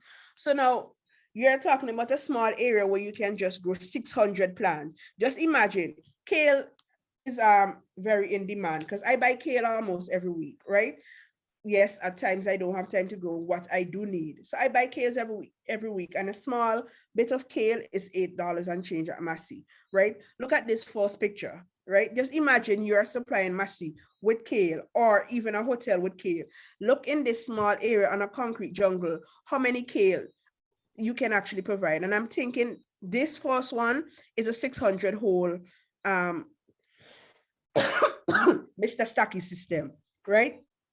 So you get this small area and 600 plants. In the second picture, you're talking different thousands of holes. So you can grow things like chive, parsley, celery, kale, lettuce, broccoli, you name it, right? You can even grow solanaceous crops such as peppers, right? Give me 1 second. I need to drink some water. My throat is okay. So right, you're talking creating large production in such a small space. So you save space, you use less water, less nutrients, but you have a larger outcome. So this is an option that you can look into. If you need me to send you information on individuals who you can contact in Trinidad so that they can ship it, and the shipping to St. Vincent is not any sort of large price, because you're basically getting them to put it onto the boat for you, and you basically go here on Saturday morning and you clear it, right? So this is a nice investment for anybody who's living in a concrete jungle or have no access to land tenure, but you can actually create and sell these sort of vegetables in such a small area. Is something that you can think of, right? And if you want more information, as I say, feel free to message me. If you don't want to message me in the chat, you can look for my name in the chat, Mishka Edwards. Message me privately and I will respond to you. But I tell you, please remember, I may not respond the same time or the same day, but I will respond, all right? This is another example, right? Look at the cabbage, right? This is a hydroponic system. And you may ask if they are going to actually bear very close like this. Yes, they are going to create a nice large head, because when you're setting up the reservoir for the water, remember, these are not going to experience things like leaching and what's not. You put the nutrients in the water and they are basically cycled, so the plant get the adequate nutrients it needs to grow. It's not competing for any sort of weed. With weed, it's not competing with weed for any sort of nutrients. The second picture, simple. You have all those oil drums. There are people in cinemas who sell oil and what's that. Collect the oil drums, cut the top off, and there you can grow your peppers, right? And I can show you how to set up a simple, nice irrigation system like that. So at the end of the day, I mean, we are working people. You turn on irrigation line when you get home. As I said, I run my own irrigation line. You turn on irrigation line when you get home, you know, based on the emitters at the end, you time 1 hour and it will actually give that plant how much gallons based on the emitters for hour, and you basically move on. To the end over here, we have grow bags. Packaging Plus is selling grow bags. I think each grow bags at Packaging Plus is about 70 something cents, but if you buy it in bulk quantity, the price obviously will be reduced. And these are just grow bags that are filled with soil.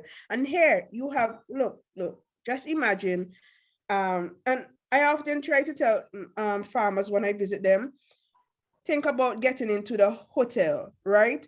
Because if you provide a hotel, you know your money, the money that you will get at a hotel is far substantially more better than what you will get when you are going to sell to Massey and Chicken Graze, right? But what you have to do is be able to be continuous. And further down, I will talk about crop scheduling, meaning that you could actually plant crops that you could always have them harvesting at a certain time. So you must sit and study your crops. You're going to know how many weeks it's going to need in nursery, how many weeks after out of nursery, seedling stage, until bearing, and how many weeks of harvesting that you can get from a crop. These are things you must pay attention to, and I will talk about it a little further down. So look at these. The grow bags are basically providing sweet peppers. Same thing can be done for tomato, eggplant, whatever the case may be. All right, integrated livestock and crop, right? Everybody know about aquaponics now, right? That is a way of integrating livestock and crop. But in my first picture here, before I even talk, one of the advantages of integration is very, very, very obvious. As far as fish production is concerned, it serves as a main purpose of providing cheap feedstock and organic manure for fish ponds. So in the first picture here, we have chicken being placed over a IBC tank, and in the IBC tank we have tilapias growing. So the dropping from the chicken drop into the water, and basically that produce algae, and the fish will feed off the algae. So that's where the fish get feed right there. Even when the feed, excess feed from the chicken, when it's eaten, fall into the water, it produce algae, the fish get algae, the fish is being fed, right? In the next picture, the water from that fish tank is being used to wet these pak choy, right? And this is just a small project that was basically done at UWI. So this is the UWI feed station. So the water from the chicken, the fish tank is basically used to wet the containers with pak choy. So right then and there, you don't have to go and buy any other sort of fertilizer. It's irrigation, and you're getting nutrients in the water at the same time, so the plants could grow. So this is a simple example of integrated livestock. Other examples are what we grew up seeing. You have your cattle, you have your sheep, you have them in your field, they graze between there, they provide nutrients for the plants and what's not that is growing, like your tree crops and those sort of things, right? There's a place in Trinidad called Sugarcane Feed Center, and they are into integrated production. One of the things that they do on there, they have fish ponds, and around the fish ponds, they tie the sheep. So the dropping from the sheep goes into the water, create algae. They have ducks around there as well. So the droppings from the duck goes into the water, create algae, and that is feed. That is food for the fish. And there you have the fish is being fed. So the fish is growing, then you sell your fish, you get simple integrated livestock. And these are things that we can do. We have chickens and we need to raise some tilapias. You basically establish your pen in such a way that the droppings and the extra feed from the chicken can drop into the tank and actually create algae, so they can have food for the fish to eat. You also have to pay attention as well, because one thing you don't want is that the water become depleted of oxygen and the fish dies. So you could either have one of those air stone where that can actually add bubbles into the water and keep the oxygen content level at a good level. Right? Integrated livestock, still here. The principle and advantage of integration is demonstrated right here. So in the first picture, we have crops growing on top, but in the bottom, there's actually fish, right? So the fish, the droppings from the fish droppings will actually have nutrients in it that will actually use for the growing of these vegetables and what's not. So simple. You have your tilapias in your water, you feed them, they get the droppings, and this is basically a way of basically providing nutrients to have a crop on top growing, right? And as you see in these in the containers, there will be air stone. So basically these air stone will basically provide oxygen for the fish that is in the tank, right? So sorry. So one of the principal advantage of I'm just checking the time of integration is to demonstrate a total farm productivity in a small area. So here you're getting your vegetables and you're also getting your protein, right? It reduces the risk of raising one single product, right? So you have more than one product here. It increases water infiltration and resistance to soil erosion. So you basically growing your crop here in water. It reduces fertilizer costs from nutrient cycling, right? It reduces the burden of having to come home to do some sort of weeding, right? So basically it's value addition to basically what you're growing. So these are something that we can think of, right? There's something that I mentioned here about the return of dung and urine in Trinidad. I don't know if you all know, rabbit urine is a big thing. So they collect the urine and they sell it. They actually sell it in gallons because, as you know, rabbit droppings, and I will get into that tomorrow when I cover fertility, is high in nutrient more than any other animal droppings, right? And I have a chart that I can show you. So the urine now is a big thing in Trinidad, where they sell it, bottle it in gallons and sell it. So to farmers and those sort of things. All right, so we covered small space, large production. So we covered Mr. Stacky. We talk about hydroponic system, container growing. We talk about integrated livestock and crop together to basically utilize small spaces for maximum production, right? And we're also going to talk here about utilizing a small space also for maximum production. So you have your tunnel, your greenhouses, tropical greenhouses, or what we call hoop house, right? And these are some, everybody know about these. So these are some simple things that you, well, not simple. These are some options for basically maximum production in a small space. So you have here, you have sweet pepper growing. Here you have cucumber, which is a cucurbits, and over here you have tomatoes. So you trellis them, you have a ground cover, you keep the weed down, and you be able to monitor the temperature. You can monitor the nutrient given to these crops and things. But one of the disadvantage of this is when there is one disease in the tunnel, all the crops oftentimes get affected because of how they're in close proximity. So what you will have to do here is a lot of monitoring to prevent any sort of spread of disease and pests. All right, so I go back to biosecurity measures that I mentioned above. Well, I mentioned them above because those were points that I was coming down to explain. So the implementation of biosecurity measures along the production chain. And when I say production chain, not only when you harvest the crop, as I tell you, there is nothing you can do to improve the quality of the crop after it's finished harvesting. So you have to implement measures from the day you buy your seedlings. And I talk to you about basically selecting healthy seeds and selecting healthy seedlings, right? So implementation of biosecurity measures all along the production chain minimizes the risk of the introduction of new pathogens into the farm, as well as spread within the farm. So biosecurity measures as such as providing a footbath at the entrance of your farm or the entrance of your greenhouse, right? Limit non-essential traffic on your farm. Keep excess visitors out, right? Keep a record of all visits to the farm so you will know who came to your farm, and if the event of a breakout of some sort of disease or pest, you will know, okay, maybe it came from Farmer J farm and maybe I should notify him, and maybe he have no idea, so he will limit spreading it to other farm. That will reduce the amount of crops that are available to us locally, right?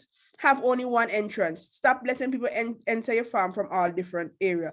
Put barriers, put barbed wire, put sticks, keep them out. You understand? Keep other animals and strangers off the property, because animals also bring disease onto your farm, especially if you have other animals on your farm. So one of the things when you're into your broiler production, what you want to keep out is things like pigeon and those sort of things, because those are they don't spread disease, and you know about zoonotic disease and those sort of things. You don't want your animal or other your birds being infected by any sort of disease. So biosecurity measures are very important, not only in crop production, but also in animal production and agro-processing, because when you have people visiting your place, you must have a footbath to prevent any sort of contamination from coming and those sort of things. So you have to think along the line of good manufacturing practice, good agriculture practice, and also HACCP. So biosecurity measures in a nutshell. So very, very important, because as I say, you cannot do anything to the crop after you finish harvesting it. You must pay attention to the crop whilst it's growing from day one right down to harvested if you're looking for quality. All right, so this is the second activity that you will work on tonight and we talk about tomorrow. So you're going to outline 5 sustainable agriculture practices, and I list them above.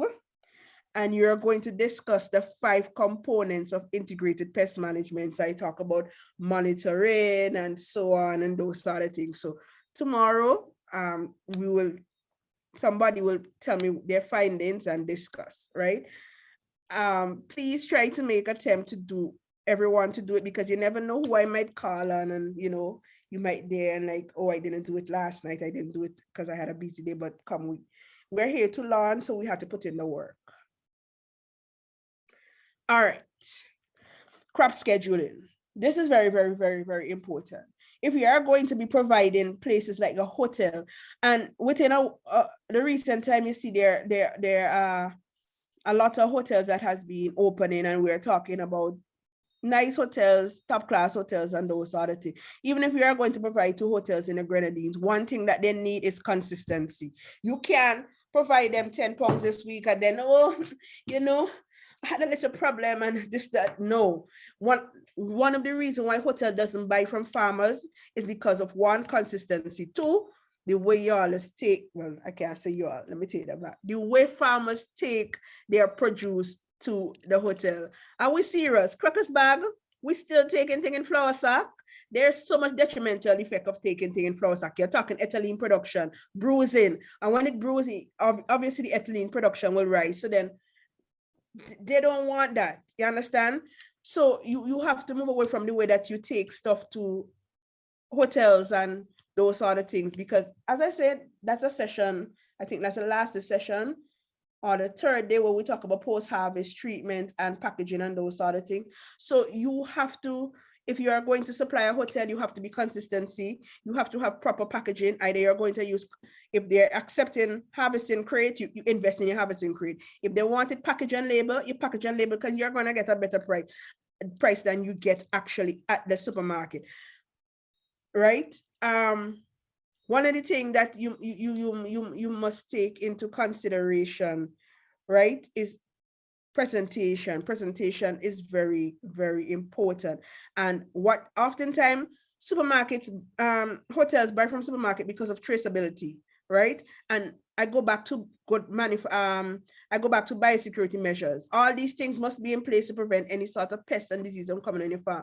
So for example, if somebody from the hotel wants to come and visit, they must see there's proper field hygiene, there's biosecurity measures in place.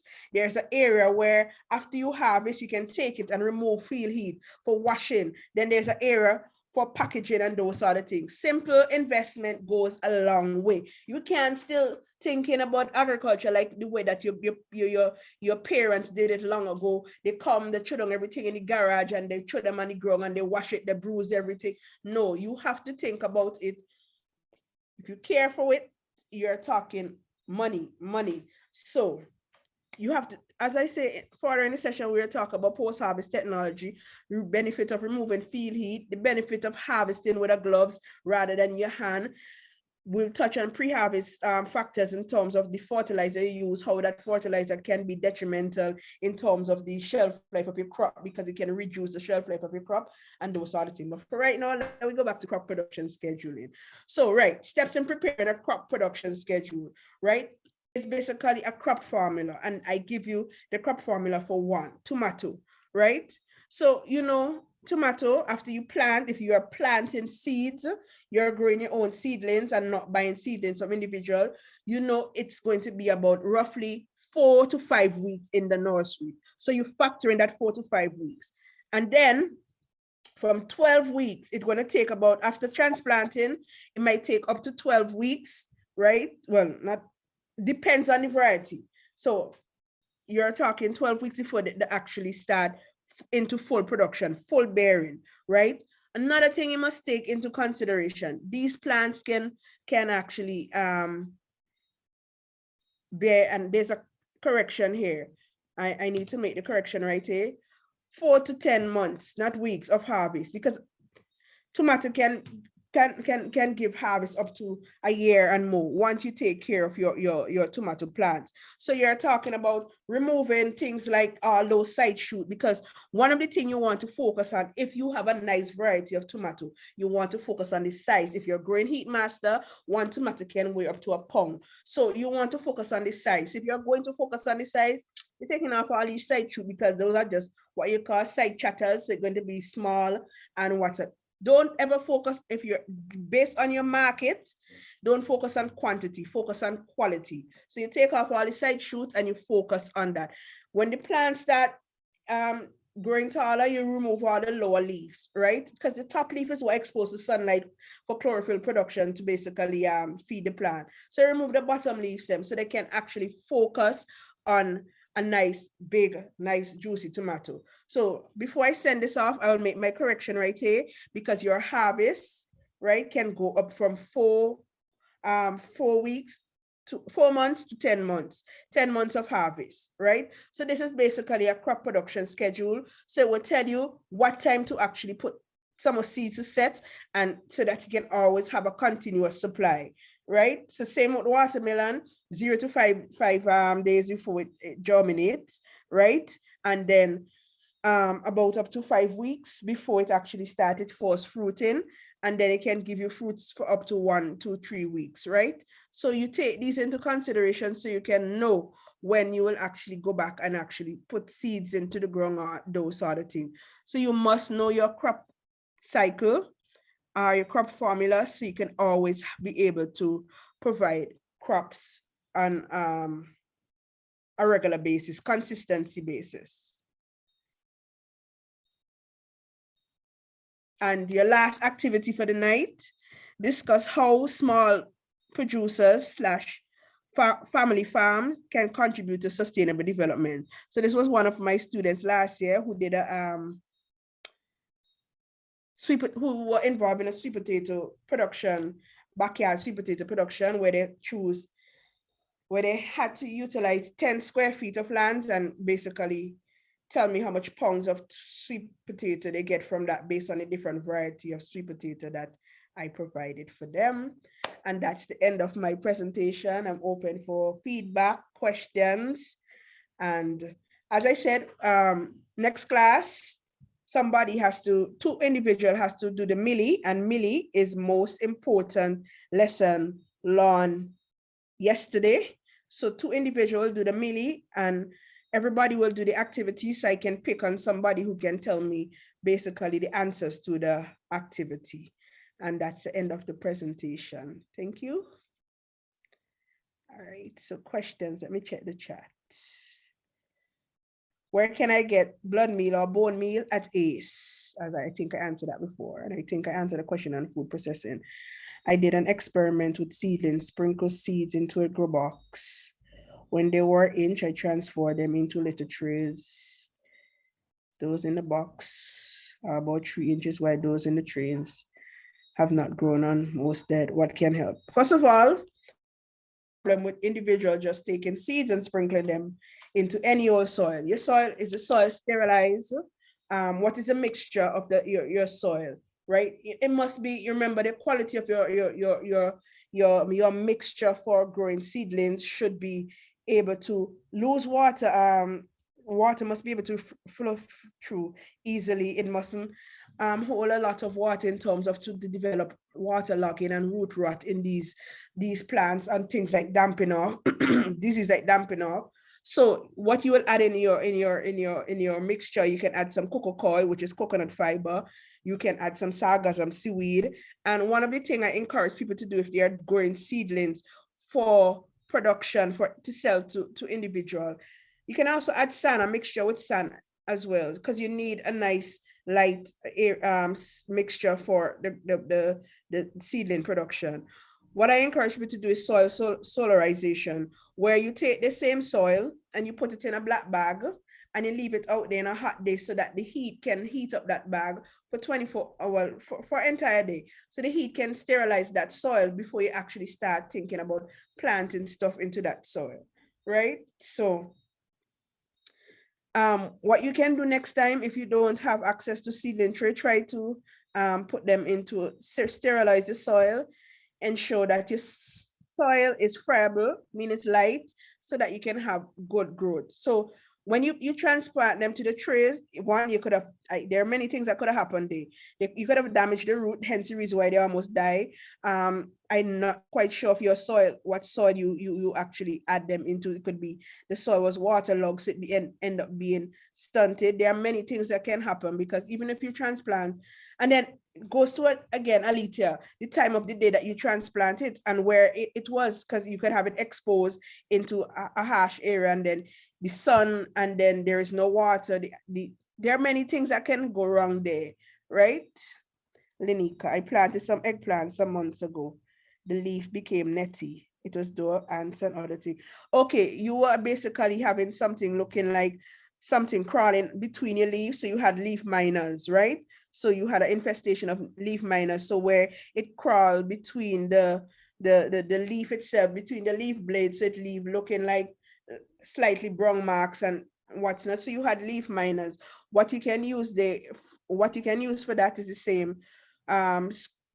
Squeezy solution, down this washing liquid. You can also use some neem and those sort of things for leaf miners. But you have to pay close attention, because leaf miners can also bring things like aphids, and then this aphids come into the sap, and then this followed by ants and those sort of things. So the first time you see an effect of leaf miners, you pick that leaf off and you get rid of it. Monitoring is very, very important. Oh, I think Annie has her hand up. Who? Annie, Bob. All right, go ahead. Hi, good night.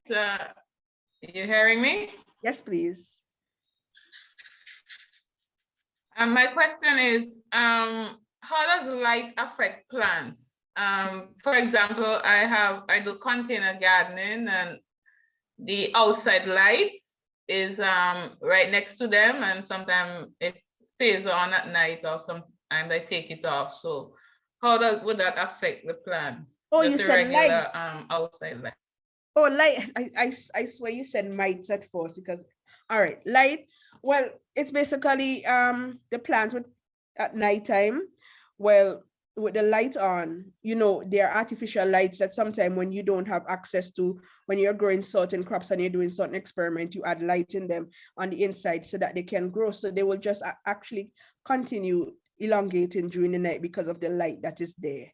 Right? So it's not a bad, if it doesn't have a bad effect, but you don't really need to leave the light on for excess growth, because it's out already in the sunlight. So there's no need for the extra light at night and actually putting money into Vinlec pockets because we're talking sustainable agriculture. Well, it's not, I don't leave it on for that purpose, but there was reason why it has to be on. So I was wondering if it would affect the plant. It will not big great effect. It doesn't affect the plant in a negative way. But if you have to leave it on because maybe to protect your home, no problem. It will not affect the plant. All right. Hello. Anne? Okay. Yeah, All right. thank you very much. All right, cool. Avita asks, where can I get neem oil? You can get neem oil at Cobano. Cobano has neem oil right now. Where can I get a neem plant? I'll tell you where I get my neem plant. I normally go to either Barley, where they have a lot of neem trees at Mount Wayne, or if I visit Oya Salpan, there's a lot of neem trees along the bank there. So there's always small little ones underneath that you can actually pick up and bring home and pot them. Now I put my neem plant into a pot because a neem plant get into a big tree and I don't want a tree that size in my yard that will damage my foundation or even my septic tank. So basically what I do, you put it into you can either use a half of a drum or a big flower pot, one of those concrete planters, and plant your neem. What you normally do when it keep elongating, it keep just clip in the top, so it will actually grow and have branches at the side. But you can grow your neem in a pot.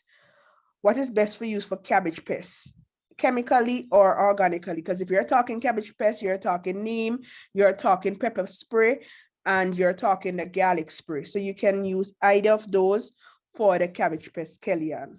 I have stink bug. What can I use for them? For stink bug, you can use the garlic spray.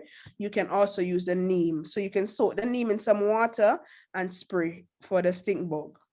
And I also had another organic, I think the garlic spray. If you go back to the PowerPoint when you get it tomorrow, there are other things that you can use for those stink bug. I have marigold and basil planted in a container and placed in an area where tomatoes. Do you agree with that? Yes, marigold actually help to deter pests, but at the same time, I'm quite sure you're one of them in the chat who was showing that you had some insect affecting your tomatoes. So what you can do, take some marigold flowers, crush it, put it in some water, leave it overnight, couple of days, and spray it on the tomato. Yes, having the basil close to the tomato will increase the nice taste in the tomato. So yes, that's a good option. Please send us the information for shipping for the Stacky system. Right, so Arias aeroponics are I will send you the information on that. I could also send you a quote. If I find it tonight, I can put it in the chat.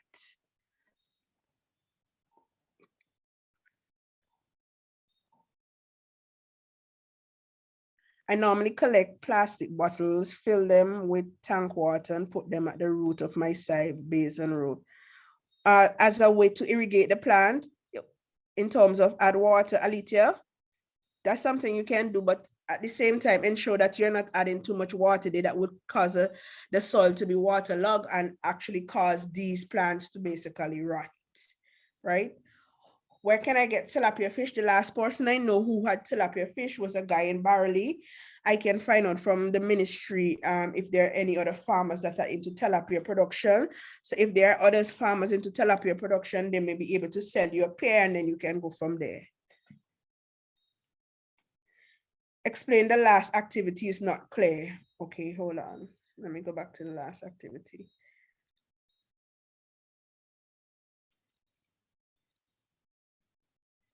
Ugh, sorry.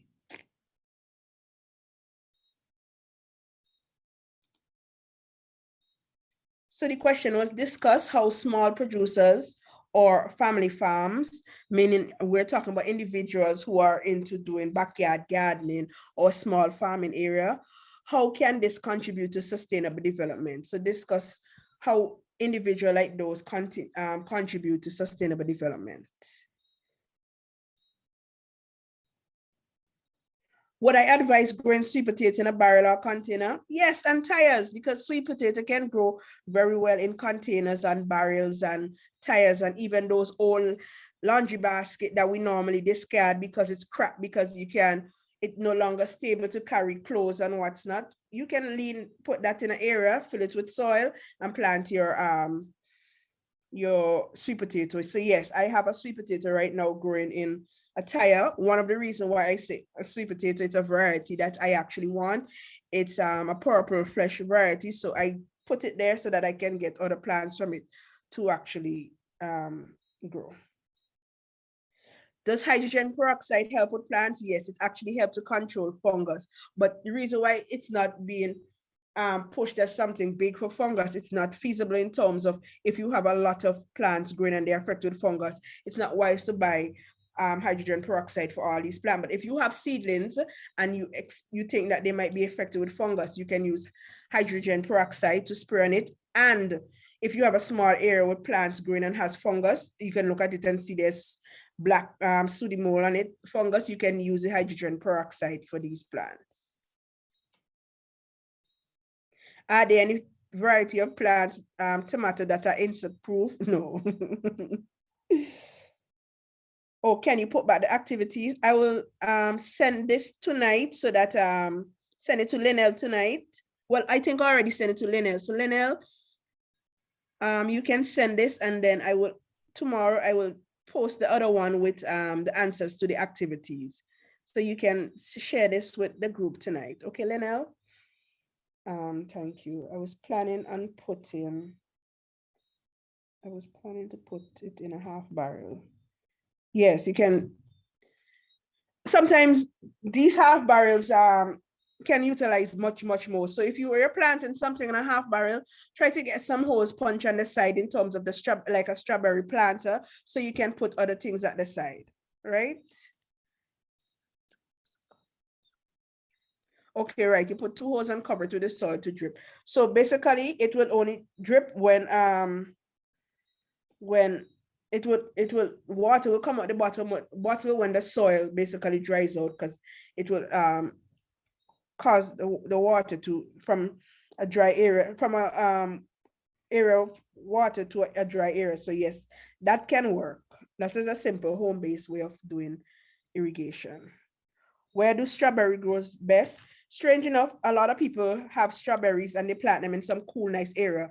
The last time I checked, when I visit my mom in Florida, strawberries, they're wide in an open field. So please stop putting your strawberry in a cool area. They need a little bit of sun, right? So you can put your strawberry in an area that it can get sun. So it will grow excellent. Would you recommend planting sweet corn in buckets? Yes, you can plant sweet corn in buckets, but you don't even have to use a bucket. You can use a grow bag because it has a shallow root, so you don't need a bucket where you're going to fill with so much soil just for one corn plant. So you can basically buy grow bags, maybe 2-pound, 3-pound grow bags, and that would be using less soil, and you'll have more soil to fill more bags, so you can have more sweet corn. Any other questions? We have a hand up from Elita. Yes, go ahead. Good night, Mishka. Yes. I asked Nisha the question, but I think I'll ask you too. My mom planted some lettuce and they didn't grow too tall, but when you taste them, they are bitter. What Right. seems to I answered that in the chat. So I was saying, right, one of the things that you may have bought, did you plant the lettuce seeds yourself? No, my mom planted them in on a bed. Oh, she planted them on a bed, right? And then the bed is out in the open area, right? Yes, it does. Right. So she waited until those are the seeds reached to a certain area before she transplanted, certain size before she transplanted them. Well, I actually bought them in from Barbados, and she had them in the fridge before she planted them on the stand. So what variety of What variety of lettuce is this, Good. may I ask? Good question, had one to answer But because then it's you see, that's the problem when we bring in stuff from abroad. So because what it happened, could right? have been, let me tell you, it could have been a situation like this. The variety is not conducive to, well, let me don't say it's not conducive to St. Vincent. One, you didn't know the variety, and then she put them out into the field in terms of sowing them. So she obviously they're not in a control caring nursery area. So obviously against a harsh climate, she is going to wait till they reach to a certain size to basically transplant them. So she's not looking at time, she's looking at the size. So they may have spent too long of a time in that small size. So it's stunted, it had stunted growth. So if it's stunted growth and it hasn't reached the size of based on the length of time that is planted. So then you're going to have a bitter lettuce because one, the lettuce growth is stunted. So what is basically into the stage now is being able to start producing seeds. So it's bitter, it's already close to bolting. So it's bitter. It would be bitter. Okay, thank you. All right. So next time, please know the variety. And when you have the variety, you'll be able to know how long this will take in the nursery or in terms of before you actually transplant it out. And also try to set your seeds in an area where it's not exposed to harsh weather condition. So you can, it's a baby. I mean, you're not going to take your baby and put it outside, right? Or say run in the, well, obviously it can't run, go in the rain day and it will be okay. You have to nurture it. So you have to take care of your seasons as if it's a baby, because they are babies. So you have to nurture them until they're able to basically go out there and basically grow on at that stage where they can grow. So they weren't nurtured at the same time. So they basically had a fighting start. So plants are always in a when they're extreme stressful condition, and those are the things that your lettuce were exposed to, it would actually think about modes of survival. Mode of survival is being able to now start to push seeds so that it can continue survival seeds, so that seeds will be able to fall from it and actually continue growing. So yeah, it was in stressful condition, it will be bitter. Stressful plants don't grow well, don't taste well. All right. Any other questions? Because I think we're at 8:16, so I was able to present my entire slide. Yep. Linnell, over to you. Thank you so much, Mr. I must say I learned a lot on the back end as well. So thank you very much. We're looking forward to our next session tomorrow, and I'll be sending the link to this presentation as well. Right, so they can get the activity to work on tonight. Yes. I think someone is still asking a question. Or how long you can soak the marigold for overnight? 2 days, the most. Yeah, you don't want to start rotting and smelling funky. So 2 days the most, and you can actually strain it off and use the water to put on your plants. And I think another hand is raised. Alita Morgan. Yeah, tell me. Yes, good night. I asked a question a while ago, but I had problems with my phone, so I do not know if you had addressed it. I had shared where I set some seedlings, and I took some after they sprouted. I took some and put them in those little trays, and those in the open box where I set them, they're like almost 4 inches now, and those in the trays, they just are basically at the same size that they were. So I was asking for, Right. some help there. So those in the tray, I don't know if your soil, what soil that you use in the tray. Another thing I don't also know about the tray is the cell size of the tray. Because if the cell size is very small, right? Obviously, you're not going to have much growth. There is no room for movement. So they're going to be smaller than the one that is in something that is much bigger. If what you can do, you can share some pictures with me and let me even look at the type of soil that you have there, because it could be waterlogged and stunted growth, and there's gonna be no movement. So the plant is going to be stressed, and at the end of the day, it's going to be more on detrimental on your hand than those that are planted in the larger container. So you can send some pictures. Let me see the size of the cell, because oftentimes you all use these cells that are, I think it have 128, and they are very, very small. They're Yeah, I only, think that is it. Mhm. right. So then it's not going to have much movement. It just Mhm. time to plant out into the field. Mm. Right. Okay. Yes. Okay, thanks. No problem. Linnell, over to you. Yes, so have a good night, everyone, and we'll see you all in tomorrow's session. If you have any questions, you can always ask Mishka in the WhatsApp group. Have a good night, everyone. All right. Bye. Bye. Good night, everyone. Good night. Good night, everyone. Good Everyone. Good night. night, good night.